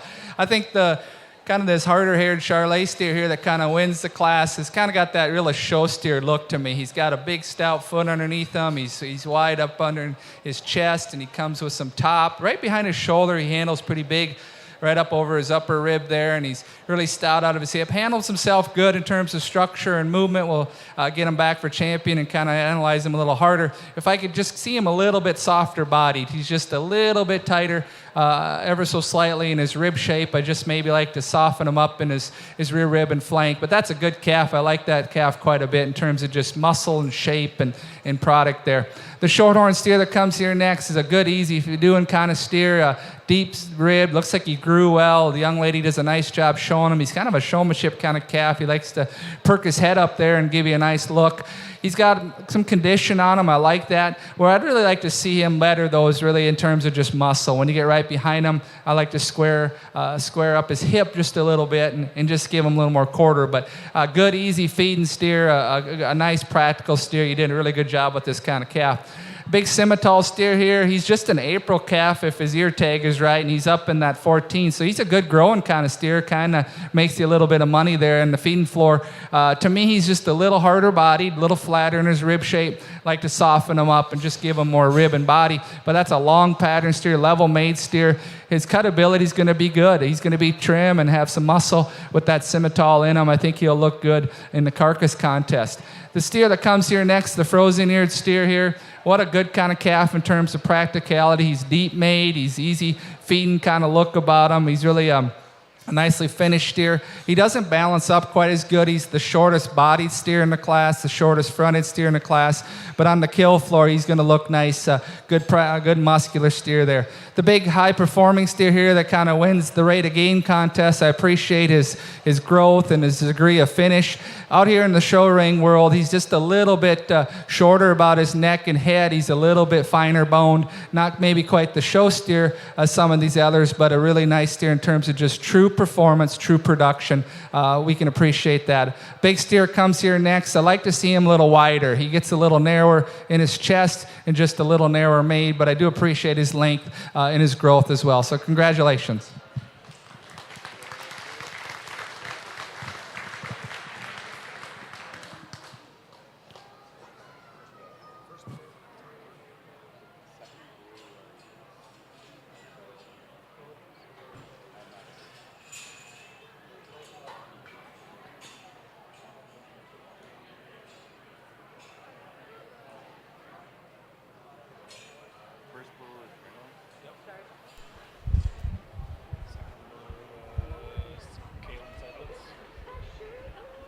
Next class here is going to be for Grand Champion First Market blue Animal. in Class 9 was exhibited by Brinley Sonnentag, and second blue exhibited by Kaylin Seidlitz. Congratulations.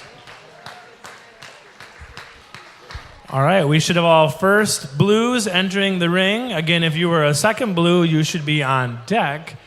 But I need all first blues to enter the ring.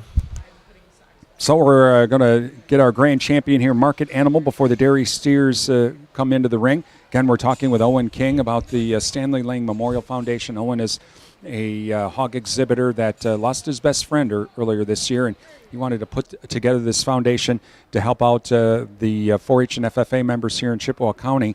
And so, Owen, let's talk a little bit about the foundation. You after the tragic loss of your friend, you kind of went to your mom and dad first to say, hey, well, I want to do something here, and I have this idea, correct? Yeah, so I first had the idea, and then I just brought it up to my parents, like, hey, this is something I'm thinking about doing.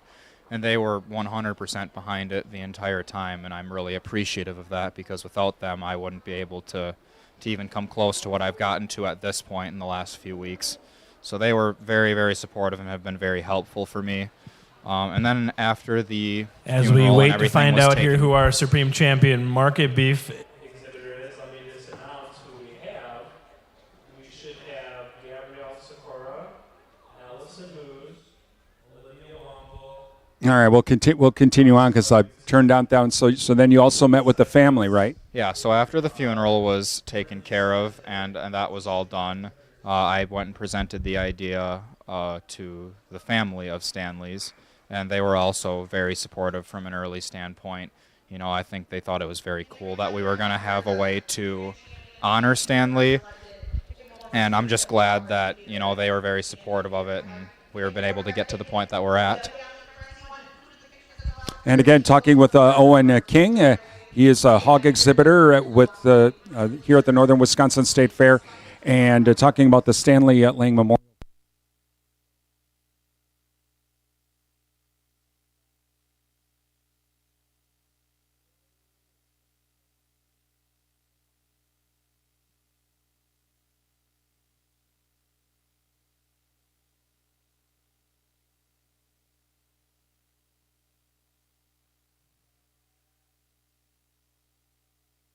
Our Class 10 dairy steers will want to be on deck. Class 10 dairy steers.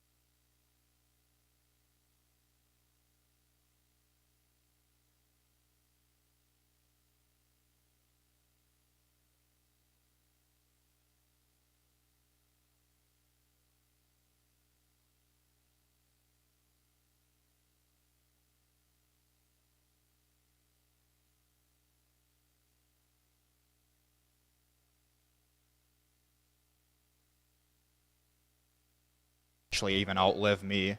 I want to continue and grow it bigger over the years, and that all starts with tomorrow night and just getting a good start on the foundation and a good base that we can grow off of for next year, and then just continue to expand our influence, help out more kids, and make this a bigger industry. I mean, this has been one of the most amazing amazing things that I've been able to do as a kid, from being 9 years old all the way to 19 now. I mean, showing pigs has shaped who I am in many, many different ways, and I'd love to get more and more individuals into showing, and being able to ease the financial burdens of showing with these scholarships is definitely going to have a big impact on that.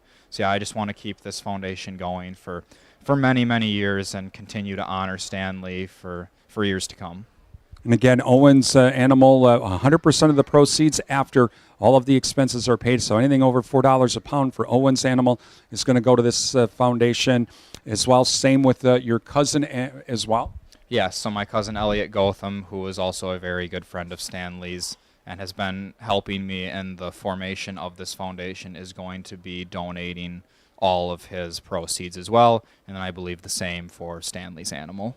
So Stanley's Animal will also be auctioned off tomorrow night. Now, if folks that are watching the video stream, if they can't donate, or if they can't be at the auction because they might be in Grand Island, Nebraska, or in Indiana, we've had some folks watching. Can they still help? Yeah. So our foundation had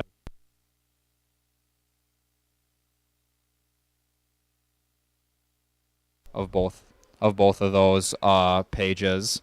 It is there's a GoFundMe link in those pages that we can donate to. All the proceeds from this week on the GoFundMe are going to go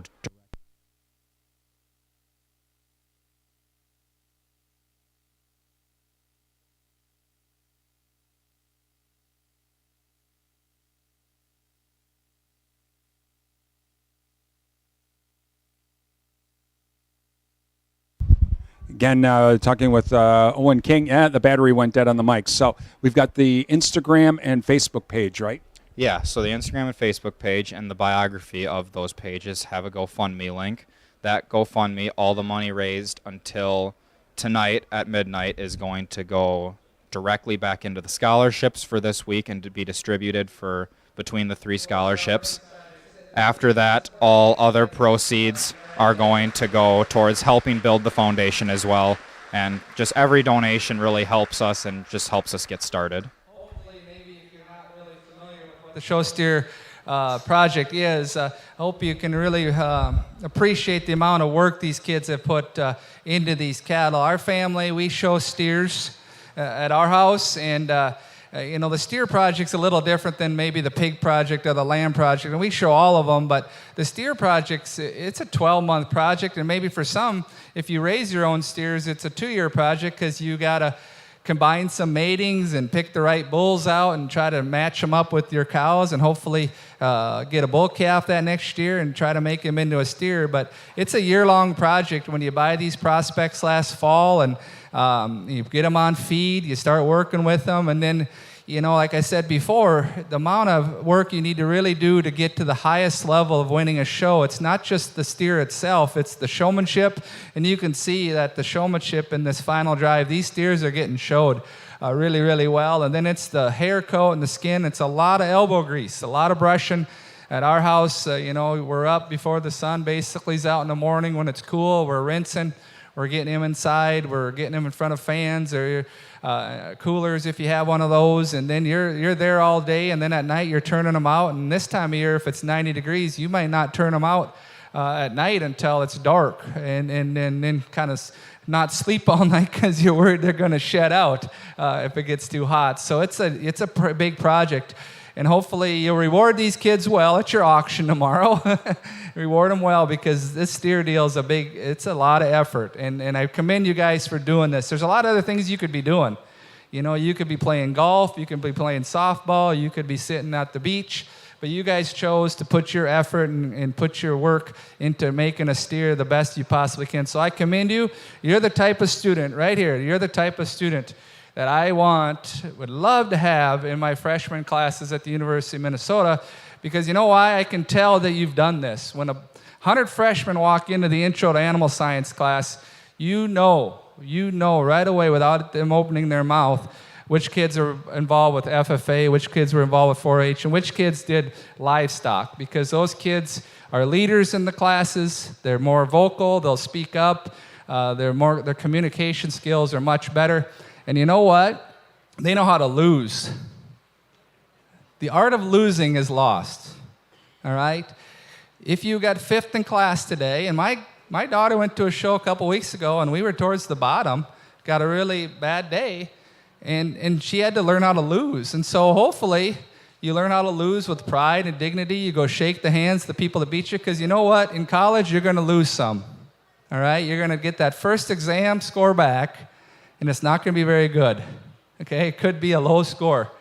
And you just tighten up, and you get back, and you try to do good on the second exam. And that's what these kids that come out of this program do better, I think, in my classes. They can take defeat, they can take criticism, and they bounce right back. And then on the next test, they ace it. So that's kind of the good attitude, and that's what you learn around the show ring, and this is what you learn every day when you're in the barn. When no one's watching, you're in the barn having to brush these steers. And that just tells you about the character of these kids. And you look down the line, these steers are nicely presented. They're not only good steers, they're nicely fit, nicely presented. So congratulations. It was my job today to pick my 2 favorite steers, and I think there's quite a few steers in contention.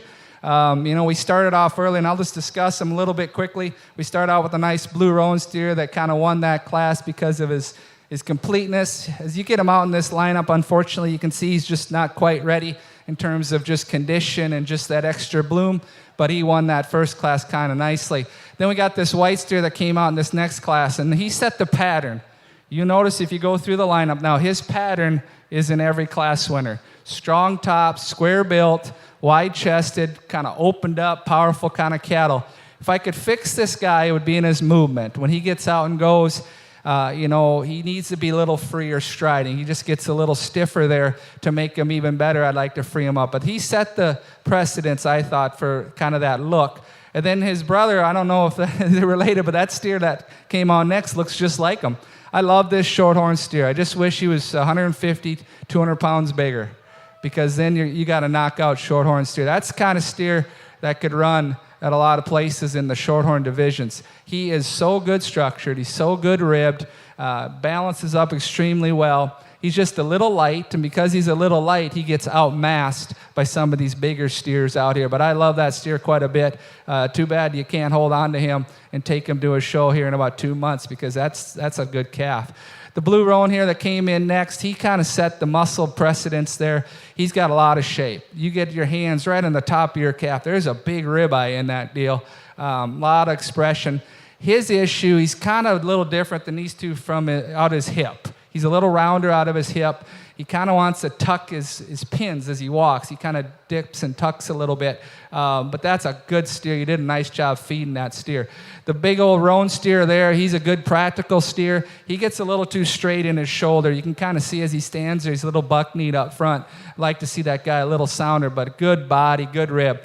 Then we got into this truck of a steer and this tan steer here, this butterscotch steer. He's as bold-ribbed as any steer we saw today. His rib cage is big, it's massive, it's deep. He's got a big square hip in him. He's better moving than another butterscotch steer we saw a little bit later in the day. This guy's a little better moving. If I was going to fix him just ever so slightly, it's his front end. He's a little jammed up in his neck, just a little straighter in his shoulder blade, but his body's beautiful. The rib cage he has in him is wonderful. Then the black steer that came here next, really complete. He's maybe one of the sounder cattle we had out here, really, really good necked, long body, gets out and goes. He's not as big hipped as the one ahead of him. He's still muscular and shapely, but if I could just make him a little square hipped, I'd make him even shine a little bit better out here. But that's a sound, good looking, complete kind of calf there that won that tough class.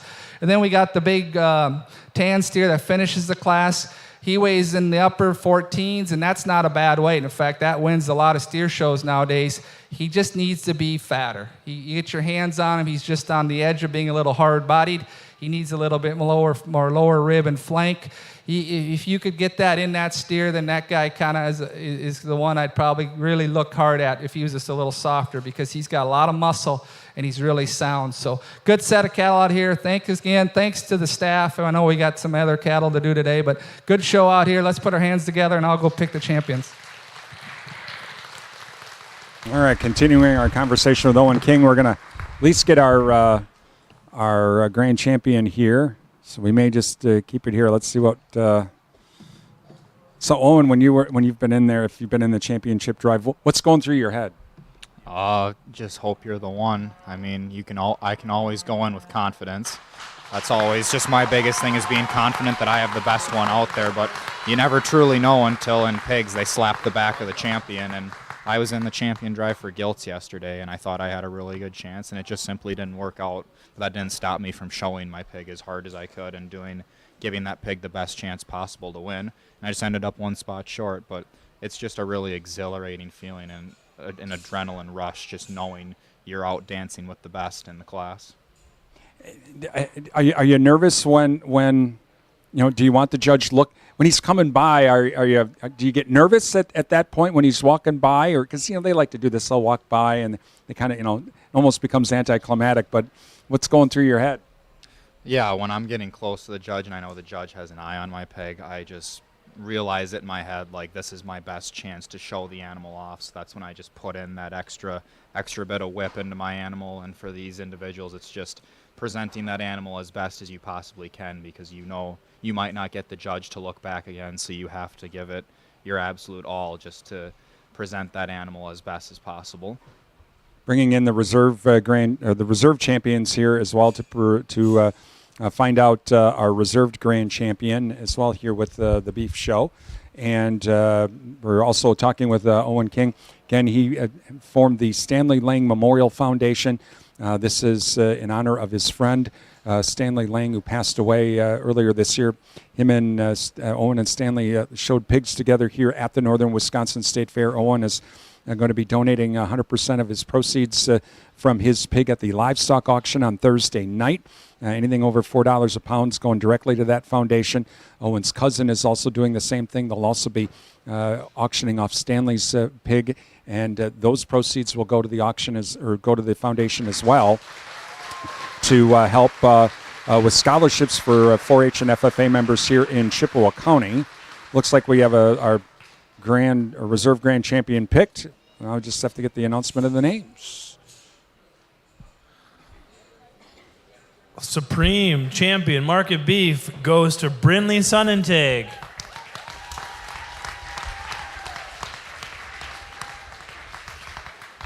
And Reserve Supreme Champion Market Beef, Avery Marr. Congratulations. So congratulations to Brindley Sonnentag and Avery Marr as they win Grand Champion and Reserve Grand Champion for the Market Beef. We go into dairy steers now. So, and Owen, so for those that can't be attending the auction, they can still help online through midnight tonight? Yeah, so through midnight tonight, all the donations through our page's GoFundMe are going to go directly back into the scholarships. It's like one of our showmen out here in the Beef Show today. One of the top showmen is going to be awarded with a scholarship. Right now, the scholarships will be at about $300. That is subject to change if we are able to get more donations generated before midnight tonight. After midnight tonight, the donations will just simply go towards the foundation and our endeavors for the remainder of this year, next year, and many years to come. And again, you can just go to the Stanley Lang Memorial Foundation page as well, the Facebook and Instagram. Yeah, so the GoFundMe link will be in the bio of the Instagram and Facebook pages. And so you can find that there. We'd sure like to have everyone help out with Owen's project here to remember his best friend who he showed pigs with. You also did, and I think during the auction, people might notice this as well. You made patches for a lot of the exhibitors, so they may see these at the auction. Yeah, so nearly every exhibitor was given a blue and gold patch The blue and gold is for Stanley's school colors in high school. For New Auburn, they were the blue and gold Trojans. So that's the reason the patches look how they do. They're just a nice, simple design that allows the exhibitors to pin them, Velcro them onto their uniform, and just remember Stanley and carry his legacy through them in the ring for both their shows and the auction as well, if they choose to do so. And finally, before we let you go, the market or the master showmanship, you had a chance to compete in that last year. You show pigs. What's it like when? Oh, by the way, Owen, you don't get to show a pig. You get to show a steer.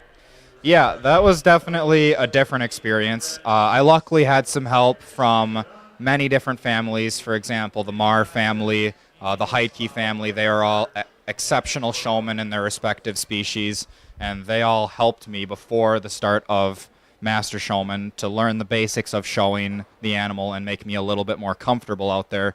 But when you go from a 300-pound pig and you're using a whip to show the pig to going and grabbing a 1,400-pound steer or dairy heifer by a halter, it's definitely a big adjustment and something you're just like, wow, I really hope this animal cooperates and doesn't try to run me over, was all I was pretty much thinking. So it all ended up working out. I ended up winning by the hair on my skin. So it was a very close competition, but yeah, I was just very surprised that I won, but just grateful for those families that helped me learn the ropes of it and just everyone else that's helped me get there.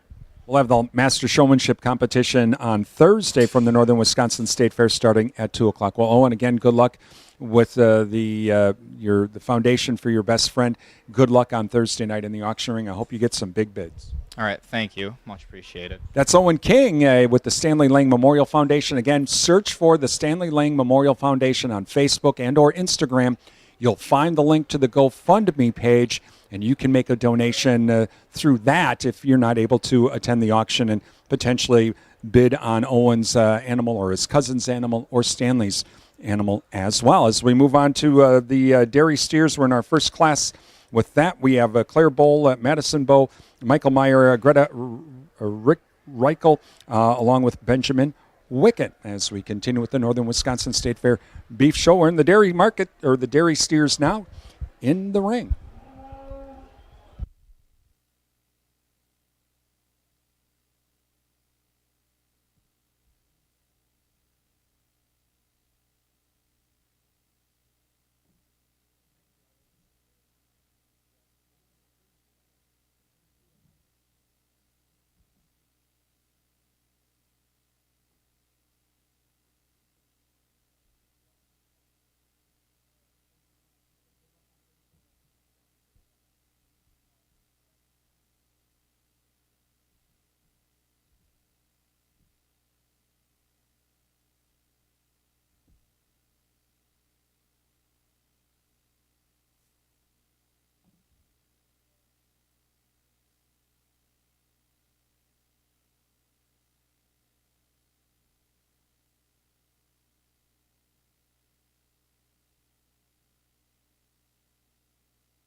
We'll obviously be enjoying the exposition here too, but friendly reminder, once the grand champion and reserve is named, we welcome them over to the photo session here, photo opportunity, and any family or friends that would be included in the photo, you can certainly join the area back here.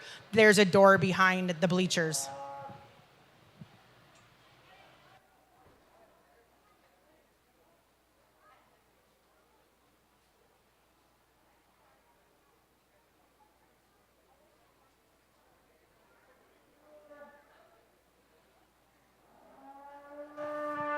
We also want to say thank you to our judge, Kyle Roseboom. He has been here a couple years ago when we first opened the facilities, so it's fun to invite him back.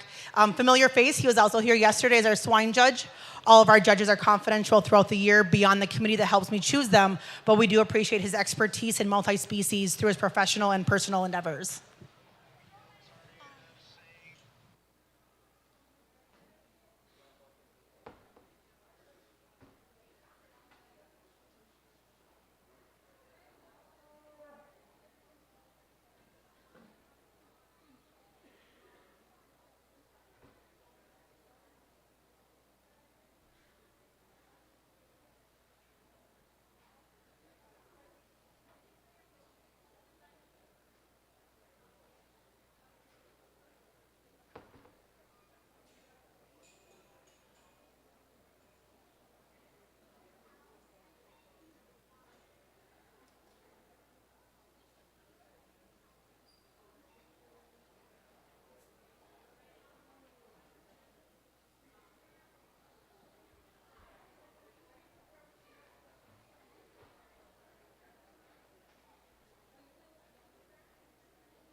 I always finish here with the dairy steer show before we get into the heifers. To me, dairy steers are kind of an interesting thing. We get a chance at the Minnesota State Fair. I work with the beef show over there, and we got a nice dairy steer show, and these steers would compete very well, I think, over there. They don't necessarily have to be the tallest dairy steer to win a show. They got to kind of have more of a beefy look. They have to be easy feeding steers. Definitely have to have enough condition on them. Even though dairy cattle don't tend to have as much as a beef steer, they still need a little bit to finish. So I thought this steer right here, the gentleman, he has first and third in this class, and he chose the wrong one, but he was being very gentlemanlike, right? Let the lady show the first place one. That's a good lesson, in fact, the rest of your life. Let the lady always get the way. I learn that every day. But anyway, you have a nice calf. I think he's got a show steer look about him. These dairy steers at the upper level actually look like showy kind of show steers, and he's a nice balanced calf, dead level down his top, really long out of his hip, good stylish look to him from the side. I get my hands on his upper rib, and there's some shape to his ribeye. Dairy steers tend to have a triangular, very shallow ribeye, and you can feel right down their top. They're either going to have a little beefiness there, or they're going to be more A-framed. And I feel some turn and muscle down his top, so I think his ribeye is going to be nice in him. Just a nice balanced calf. You are going to be champion today because this is our one class we're going to have today. So nice balanced steer. Let's give him a nice round of applause on his champion dairy steer. This one's really been fed well. When I got my hands on him, he is very highly conditioned. I actually think if there's one in here that could get in that prime grade, and dairy cattle do grade well, I'd be very confident getting him up in the prime grade because he's very, very mellow and finished over his rib. What hurt him a little bit was he wasn't as muscular, and that tends to hurt dairy carcasses is their lack of ribeye size, and sometimes they'll get kind of get hurt with their yield grades a little bit because their ribeyes aren't quite big enough. And I like to see this guy a little more muscular, but his finish is nice. His depth of rib is good. He's a nice, correct steer. Looks like he was an easy feeding steer. Looks like he put condition on really well for you. That's a nice calf there in second. Then we get kind of a bigger, longer steer here. I didn't see him quite as muscular as his other steer. He gets a little bit rounder out of his hip. He's just not as showy, and he doesn't have that balance that his other steer have. I'd argue this guy's wide and stout in his chest floor, and there's good bone underneath this guy. But I thought his other steer just balanced up so well. It was really, really a nice calf. But a good steer here for the other steer for the gentleman. Nice cattle there. Then we got the biggest steer in class, height-wise and length-wise and weight-wise even. But with all that extra size, pound for pound, I thought there was some other steers in here that will have a little bigger ribeyes. He's a little plainer and more narrow down his top than some of those other steers. When you think about pound for pound and size, gets a little flatter in his quarter shape. But now, he did grow well. You got some good performance out of him. He looks like he's a money maker from his average daily gain standpoint. So good job there feeding that guy all summer. Then we got this another steer coming here that gets a little lighter than the black steer that gets a little lighter. They just don't have quite the degree of finish when you get your hand over their rib. They don't have that muscle down their top. Their spines are up just a little bit. You'd like to see more of a roundness, a more muscular shape down their top, and these guys just get a little more A-framed. I chose this guy to win that bottom pair because I thought he was just a little deeper made, just a little longer bodied. So congratulations on a nice class. Supreme Champion Market Dairy belongs to Ben Wicken. Reserve Supreme Champion Market Dairy, Madison Bovey. Congratulations.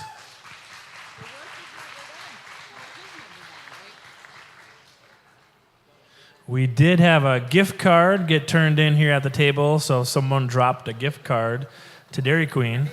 You can come claim that, but I do have a gift card to Dairy Queen that was dropped off. And let's thank a few more sponsors quick. The YMCA, Johnson Tractor, Herb Carlson and Sons, and Hoof and Paw. Thanks for being show sponsors today.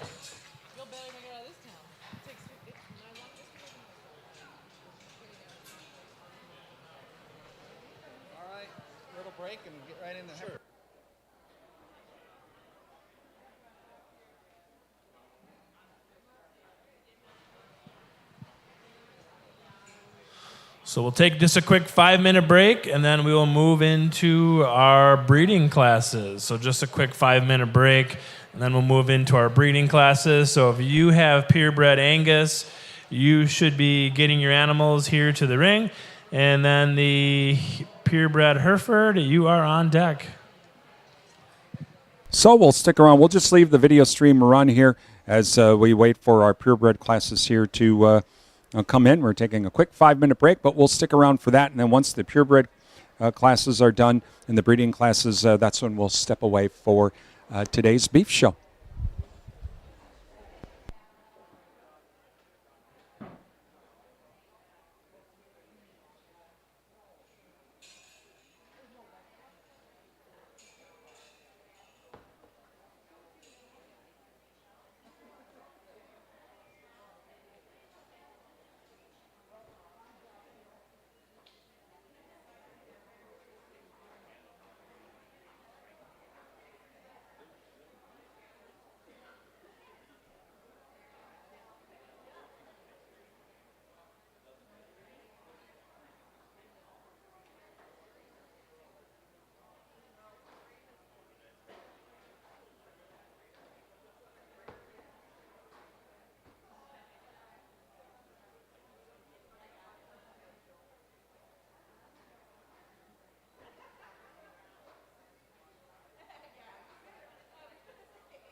So our first calf here is going to be our Angus purebred, and there should be 2 entries here for our junior yearlings.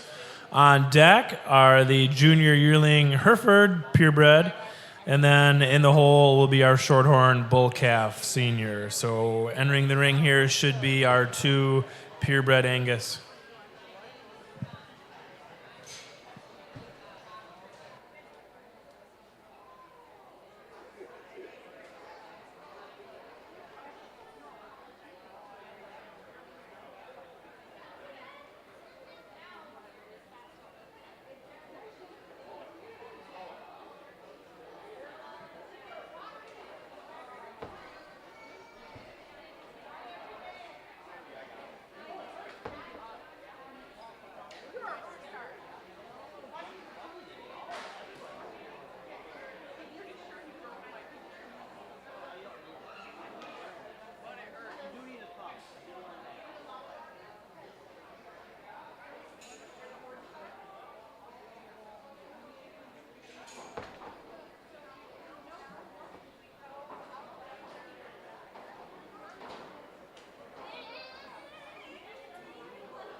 So all Herefords, you are on deck. All Shorthorn purebreds, you are in the hole.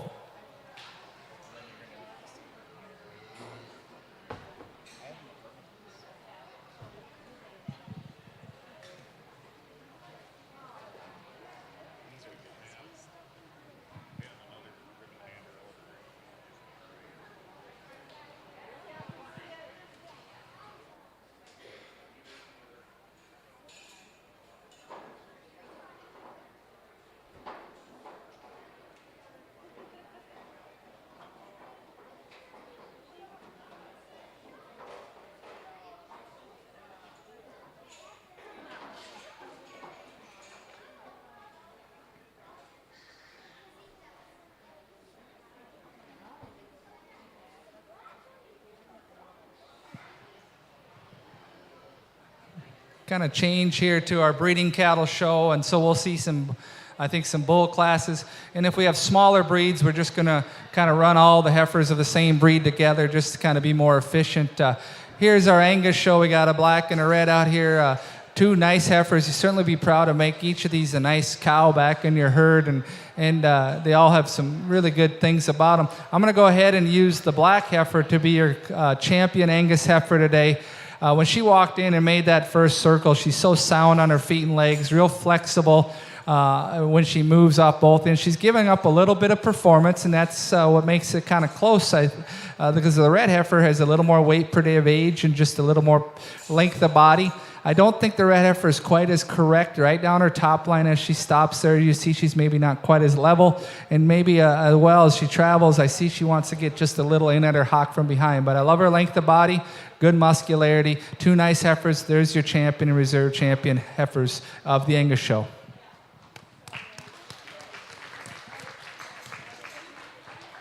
Champion Angus, exhibited by Addison Duran Goldsmith, and the reserve, exhibited by Sydney Spaeth.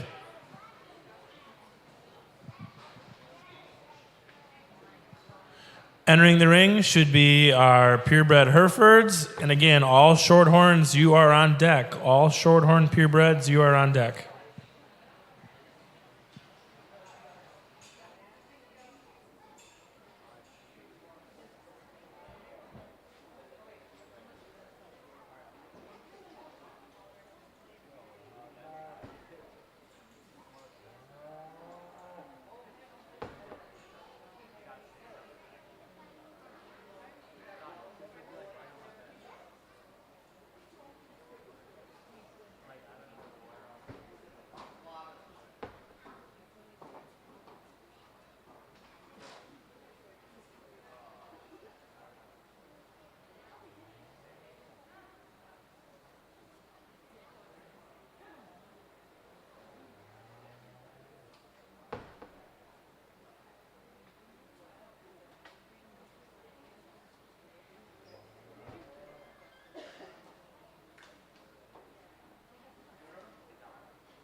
Two good Hereford females here, different in their performance and where they're at for their ages as far as their growth rate, but I think both could make nice cows. I really like the broodiness of this first heifer. She's just really stout. Her feet are big. She moves around with some flexibility and really good ease of movement. Just a high-powered, deep-rib kind of female. Looks like she's going to make a nice mama cow. She's a little bit kind of thicker about her neck and a little looser skinned up front, and so she's not quite as neat and tidy as the one in second. The one in second's really nice necked and smooth fronted and feminine up through her front 1/3 of her body. Gives up some of the extra body, not as deep ribbed, not as thick made, so that's kind of where the trade-off is. So two nice heifers. Congratulations on your champion and reserve champion Hereford today.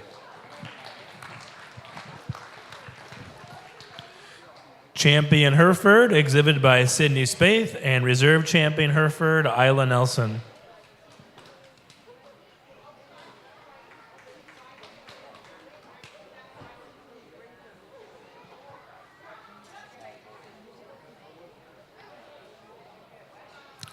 Our next class here is Bull Calf Senior. Should be one exhibitor. Again, if you have a purebred shorthorn, you should be ready to rock and roll. Simmentals, you will be on deck.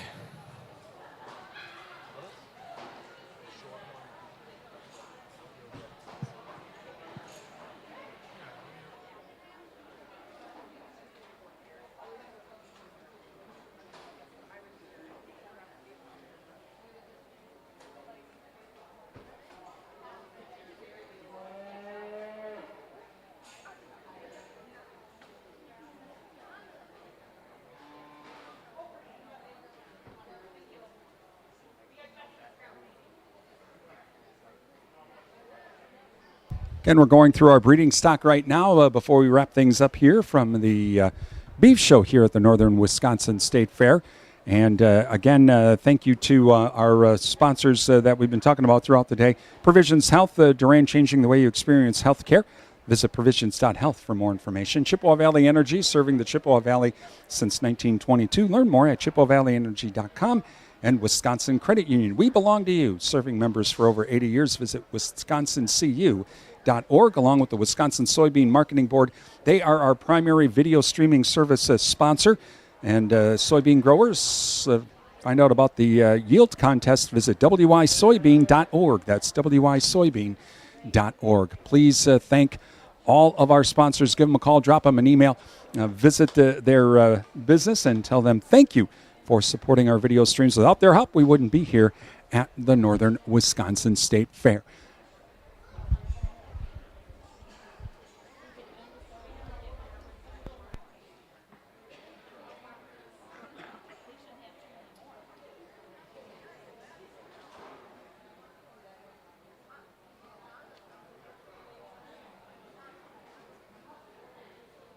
Again, congratulations to our Market to Animal Grand Champion, exhibited by Brindley Sonnentag, and Reserve Grand Champion Avery Marr from our Dairy Steers, the champion exhibited by Benjamin Wicken, and Reserve Grand Champion by Madison Bowe. So congratulations to those exhibitors today.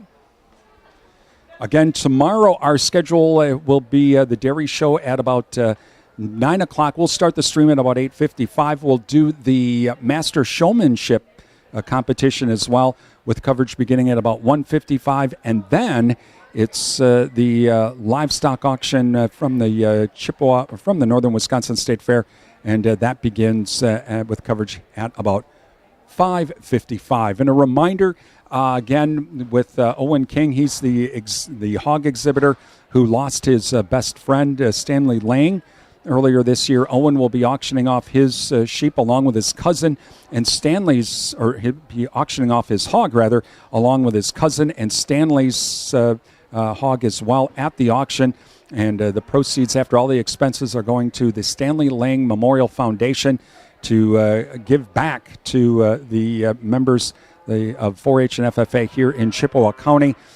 Please help them out. This is a foundation that Owen wants to see not just be for this year, but to continue on to remember Stanley Lang. And you can help out if you can't be at the auction. Go to the Stanley Lang Memorial Foundation on Facebook, and you'll find a link to GoFundMe, and you can make a donation to that foundation right now. And all of the money through midnight tonight will go towards scholarships for this year. Any money raised after midnight tonight will go to the foundation in general for future scholarships and future projects to help out the 4-H and FFA members here in Chippewa County. So a great, what a great tribute by Owen King for his best friend Stanley Lang, who tragically passed away earlier this year. So check that out as well. Again, at the Stanley Lang Memorial Foundation on Facebook.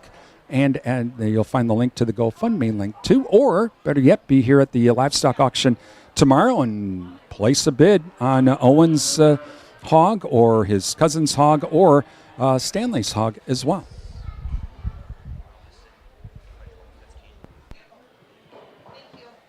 Just a reminder for our beef exhibitors, if you have multiple species that you are selling, we do need your declaration form turned in so we know what animal you are going to sell at the auction tomorrow night. If you have not turned in your declaration form, we will need that form by 12:15 so we can start working on the auction booklet. So 12:15. If you don't have your declaration form in to designate what species of animal you are selling, we will pick one for you. Thank you.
Before you give those ribbons out, I'll talk.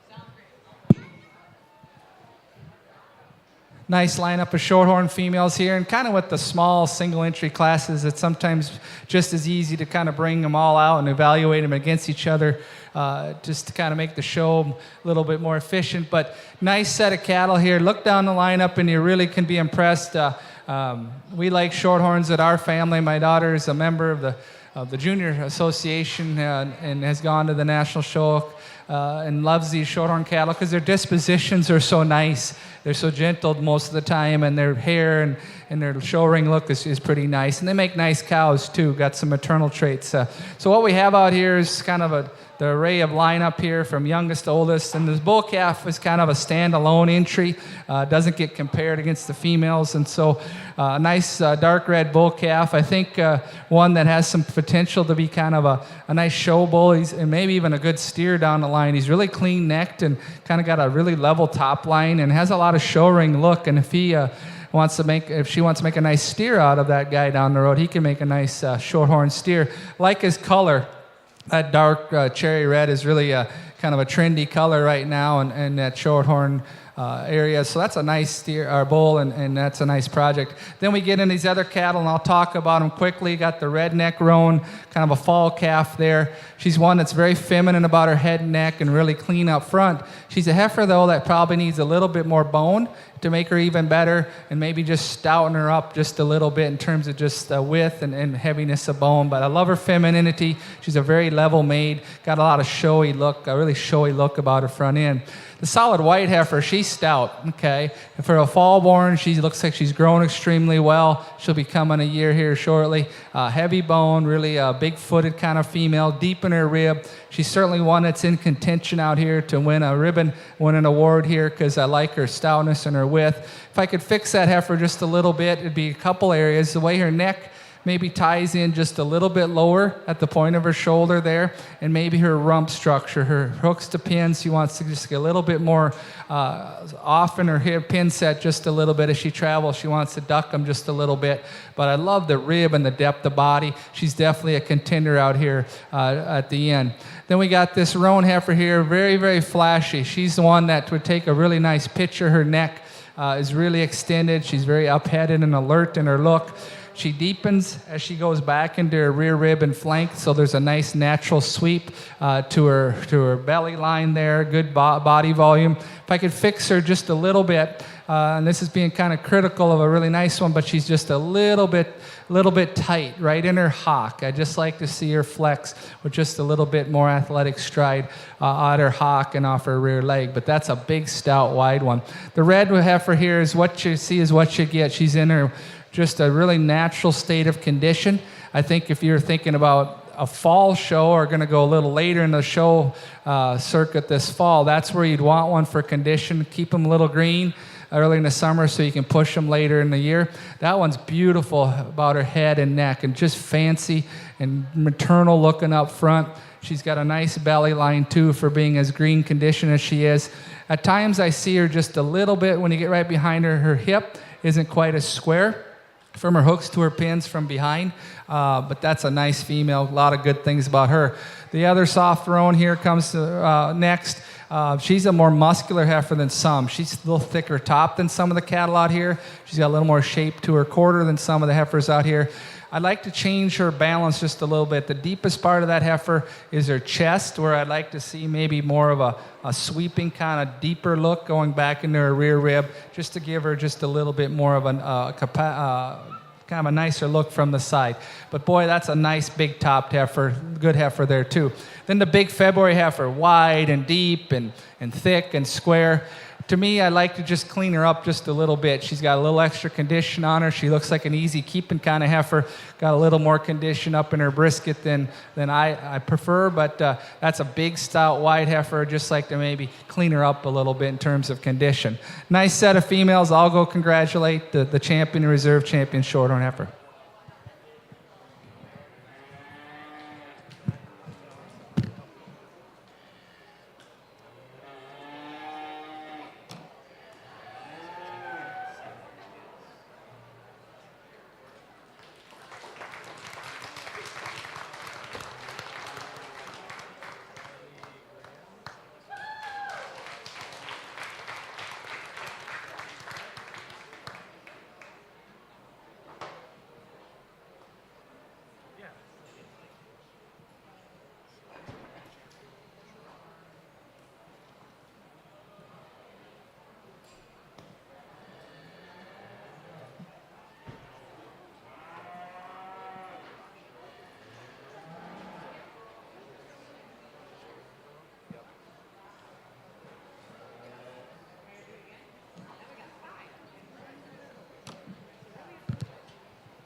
Grand Champion Shorthorn, exhibited by Riley Broik, and Reserve Champion Shorthorn, exhibited by Elise Brandville. Congratulations.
Entering the ring should be our Shorthorn Plus purebred. And the Simmental purebred, you are on deck. And then Beef, any other breed, in the hole.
go get a shake pretty soon. Is that your shake? No. Nice setup of Shorthorn Plus heifers here, and you look down the line. The Shorthorn Plus is the Shorthorn Association's composite breeding program, so they have to be 50% Shorthorn, and they can be anything other than that after that. So most popular Shorthorn Pluses might be your Shorthorn Angus, or maybe even a little Shorthorn Maine Anjou. But this is kind of their upbreeding program, and you can breed up to purebred status after a few generations. Nice set of cattle. We'll start talking about each of them individually just to kind of share my thoughts on them.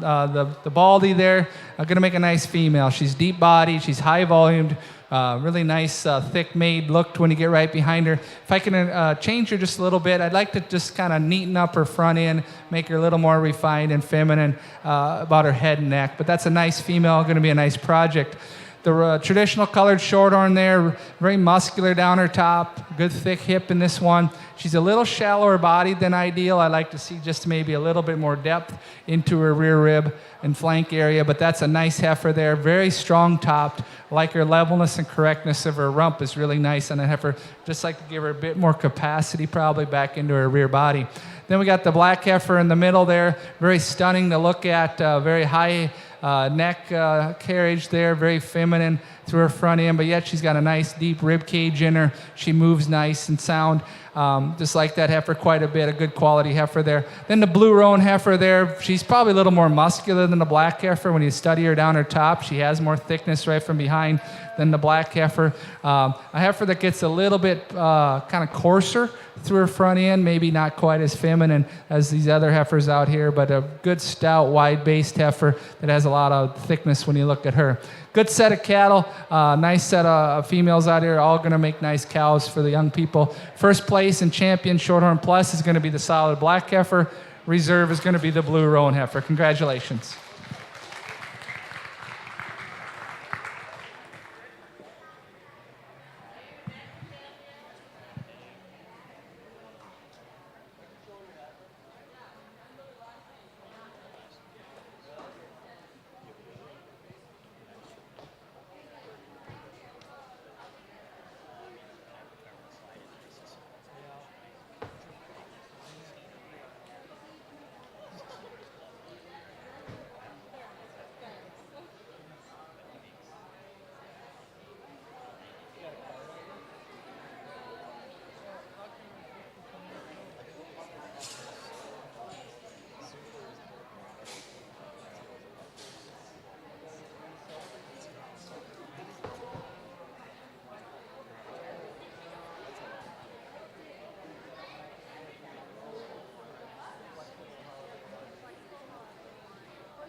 Matilda, right, Chris? Two blues, one of each purple, please.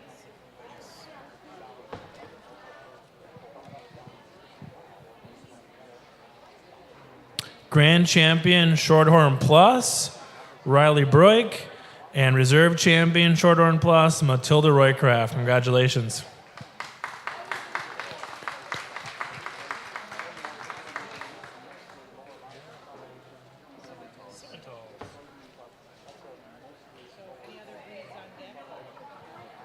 So we should have our purebred Simmentals entering the ring, and then any other breed on deck.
Again, just a reminder for exhibitors who are selling in the auction tomorrow, we do need your declaration form by 12:15. And remember, regardless of how many species of animals you have, we need a declaration form. So if you have one animal you're selling, we still need that declaration form filled out. So please come to the office, fill out the half sheet of red paper with your declaration form. Fill that out so we know what animal we are putting in the auction book for you. Thank you. A nice pair of junior yearling Simmental females, and there's the trade-offs between the two. The red heifer between the pairs, the more muscular heifer. The black heifer between the pairs, the sounder, freer, moving heifer, especially off her rear legs. So it's a close pair. I think there's some nice trade-offs. Certainly, each of these going to make nice cows. I'm going to go ahead to use for the champion will be the black heifer, young man with the cowboy hat on. I just think your heifer is sounder. She's really flexible, takes a nice stride, very cushioned at her feet and pasture, and just really moves very nice. She's not quite as muscular as the red heifer, and that's why the pair could be debatable a little bit, because I like the thickness of top of your heifer. She too is a neat, clean necked heifer. Gets a little bit stiffer as she travels behind. I'd like to maybe just free her up a little bit. But good class, nice set of females. Good job, guys, on a nice pair of heifers.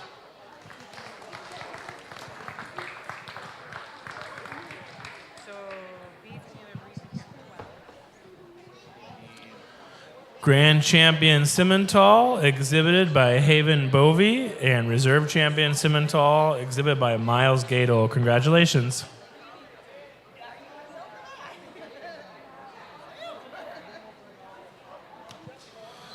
Our next class here will be the Beef Any Other Breed.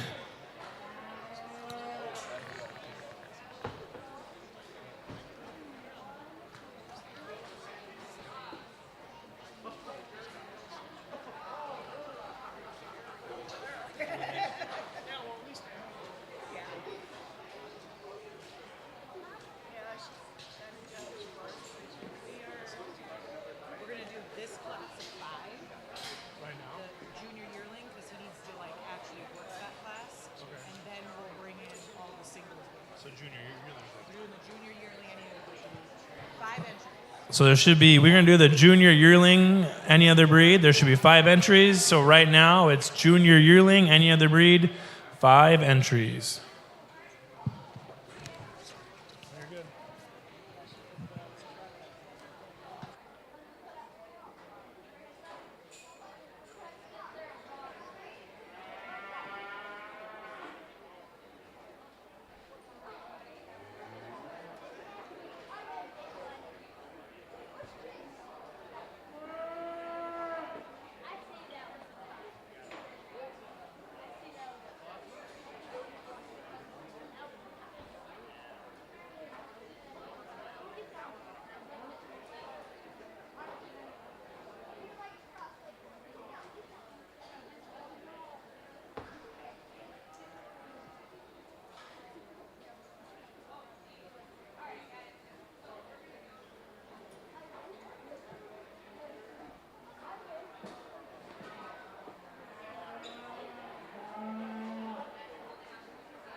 Again, going through our purebreds right now here at the beef show, and when these are all wrapped up, then we'll be stepping away for the day, and we'll be back tomorrow morning with the dairy show.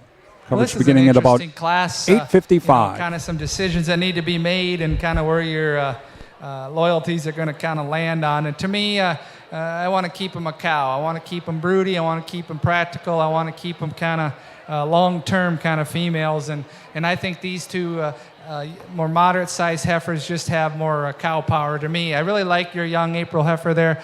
Really nice rib shape. Going to be a nice sized cow. Good body, good rib. She's wide-chested. She's got a kind of an easy feeding, easy fleshing, kind of moderate maternal look about her. I really prefer that over maybe another heifer in the class. She's feminine enough. She kind of puts a lot of nice things together. The one that more looks like her and kind of follows the type better is going to be the Blaze Face heifer in second. She's going to make a beautiful cow. She's going to be very practical. She's really deep ribbed, easy fleshing, kind of got a cow look about her already in terms of just that broodiness. Not my favorite showmanship kind of heifer. She's kind of a little high strung here today, but just built really nice, good, easy fleshing kind of heifer. This one's just a little too racy for me. The cowman comes out in me a little bit. Certainly stylish, has tons of hair. Just needs quite a bit more rib and body. You need to tone her down a little bit. She's just a little bit, little racy for me, to be honest. Just nice heifer in terms of flashiness. Just needs quite a bit more fleshing ability and practicality there. The heifer that comes here next is just a good solid heifer. I need a little more length of body in this one, a little more bone and foot size, but a good practical heifer. She's sounder moving than the heifer that concludes the class, especially off her front end. The heifer that concludes the class is a little more upright in her shoulder, so she's a little bit stiffer as she travels. She's certainly a high-performing heifer, going to put a lot of performance in her calves, just like the changers structurally in a female class. So congratulations, good set of cattle in this class of crossbreds. Congratulations. Now we bring our single entries back. First blue, exhibited by Allison Moose, and second blue, exhibited by Matilda Roycraft.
So what we have out here is the kind of the AOB division. So we have some different breeds. We have a British and a speckled park heifer out here. We have a percentage Simmental, and then we have a couple maintainers and some.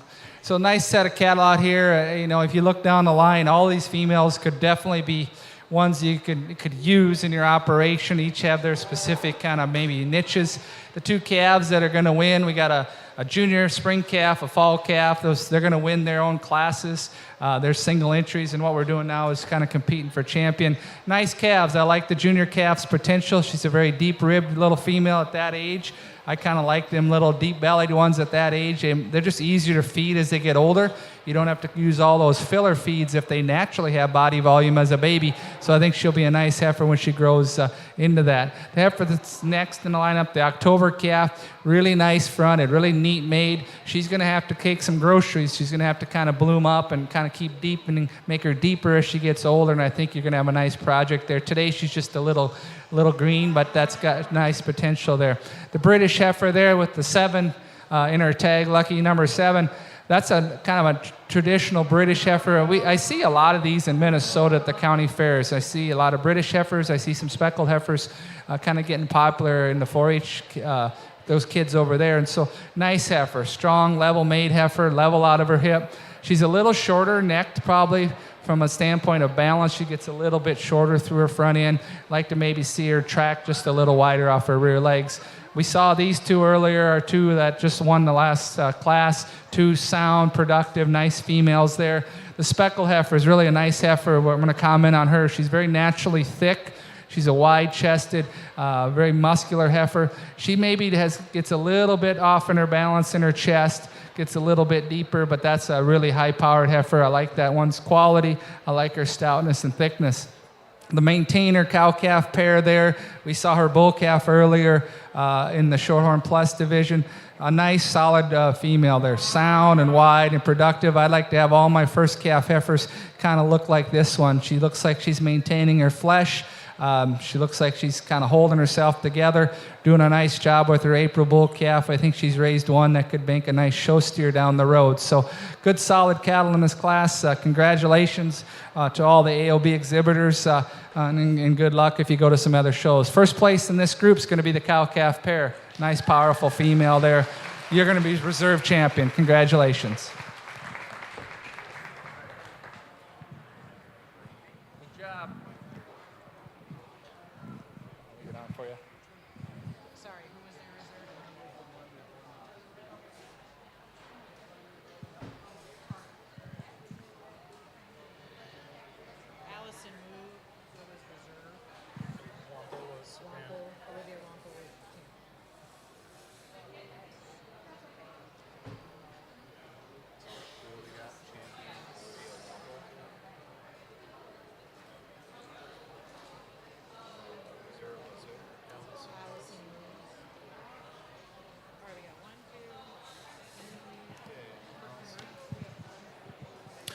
The grand champion for any other breed, exhibitor Olivia Wample, and reserve grand champion any other breed, Allison Moose. Congratulations.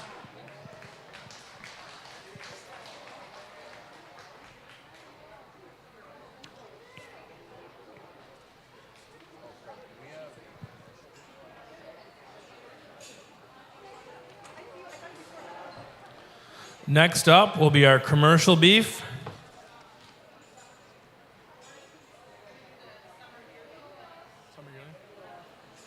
And our first one within our commercial beef will be our summer yearlings, and there should be 4 in that class. So we're commercial beef, summer yearlings, looking for 4 exhibitors.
Here in our commercial class, you tend to see a lot of different breeds, and I think we probably have 3 or 4 different breeds of cattle out here. But I think just trying to find the one that's going to make, for me, the best cow prospect. I love this this black heifer here with the white underline. I think she's just so broody. She's deeper than the other heifers. She's wider chested. She's bolder sprung than the other heifers in class. And then when she gets out and moves, very free and easy on her feet and legs, and just going to make a nice mama cow with just the way she's built structurally.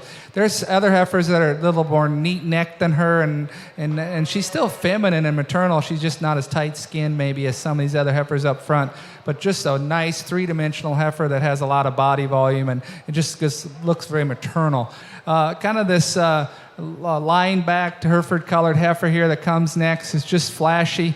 I wish she was a little wider. When you stand right behind her, she gets a little flatter in her rib, a little flatter in her just overall width. If she was a little wider and just more opened up, I'd really get excited about that one because her profile is really nice. She's high-headed and really attractive. Just gets kind of narrower in her gauge and not quite as wide base. But that's a nice heifer for second. The Hereford marked heifer that comes next is going to make a nice mama cow. Real sound, real functional. She gets a little bit, little narrower right out through her hip. She's not as wide tracking, not quite as wide base as those, especially the heifer that wins the class. But right now you got her looking really nice, really a nice pattern heifer from the side, just needs to be a little thicker. Then I went with the red heifer next, and then the baldy to conclude the class. I thought the red heifer just had a little bit more correctness down her top line. She's more nearly level out through her hip than the heifer that remains. I would like to see this light red heifer deeper ribbed. She gets a little shallower bodied than the other heifers that went above her. The heifer that concludes is a little more muscular maybe, but gets a little more off in her rump structure, gets a little more closed up at her stride behind.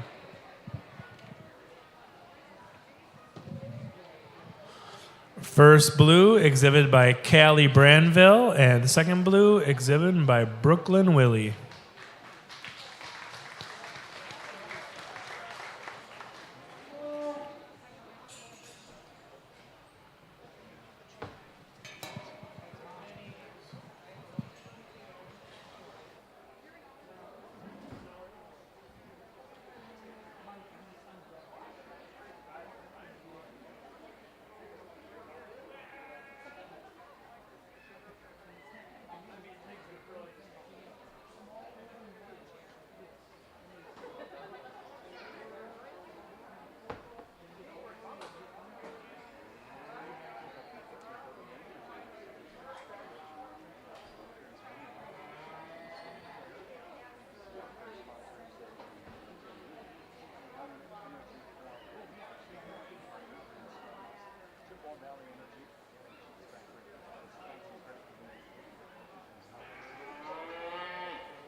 Beef exhibitors, if you had a champion purebred, you should be on deck so we could do our supreme champion here in just a little bit. And then after that, we're going to go right into senior showmanship. So again, if you had a champion animal, you should be on deck.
Finish up with our last breed division before the champion lineup, and these commercial-driven heifers here. And I don't know, maybe some of them do have paperwork and they're registered within their respective breeds. But nice commercial heifers. It doesn't change how I look at them. I still want them hopefully sound in their feet and legs and deep made and easy fleshing kind of heifers. These two on the end that were in the class, the young man's black and white heifer, I like the depth of rib and performance that heifer has. I would like to see her to make her better, a little stouter boned and just a little bit more width when you get right behind her. But young man's doing a nice job with her. Your heifer is very deep, the baldy here, a very deep-made heifer. She's a little more moderate size, which is okay, but she's a deep-made heifer. If I was going to improve your heifer, it'd be out in her hip structure. She wants to get a little rounder, right out from her hooks to her pins. But a deep-made heifer, I think as a cow, she's going to be a nice, practically sized cow, going to be easy keeping. We talked about these two before in the last class, a nice, broody, really feminine, functional heifer there, a really attractive Hereford-marked heifer there. And then we move down the line to this commercial heifer here that's, I think, probably geared towards that show steer into the perspective. I think she's very shapely, very muscular, almost to the point where it ties up her structure just a little bit. Sometimes when you get these more kind of really muscular kind of females, sometimes their structure gets a little tight. And I see as she goes, I would like to see her looser, to be honest. I'd like to see her just reach and flex. But she's very thick. She's probably one you can knock it out of the park with a show steer progeny down the road someday. Today, maybe just like to see her just a little looser. And then the red, the yellow and striped heifer there, she's a little longer body, growthier heifer. I think you're going to want to try to match her up with the bull. That'll thicken her up, progeny, just a little bit, because she's just a little flatter muscled into her quarter shape. Needs maybe a little more stoutness of bone.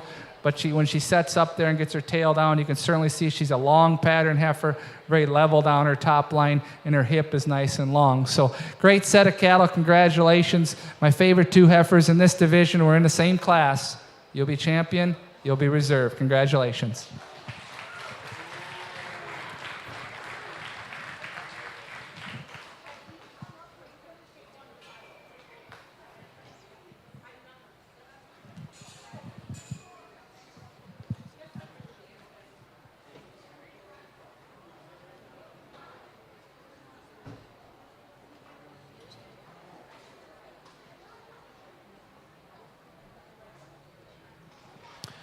Champion commercial exhibited by Callie Branville, and reserve champion commercial exhibited by Brooklyn Willie. Congratulations.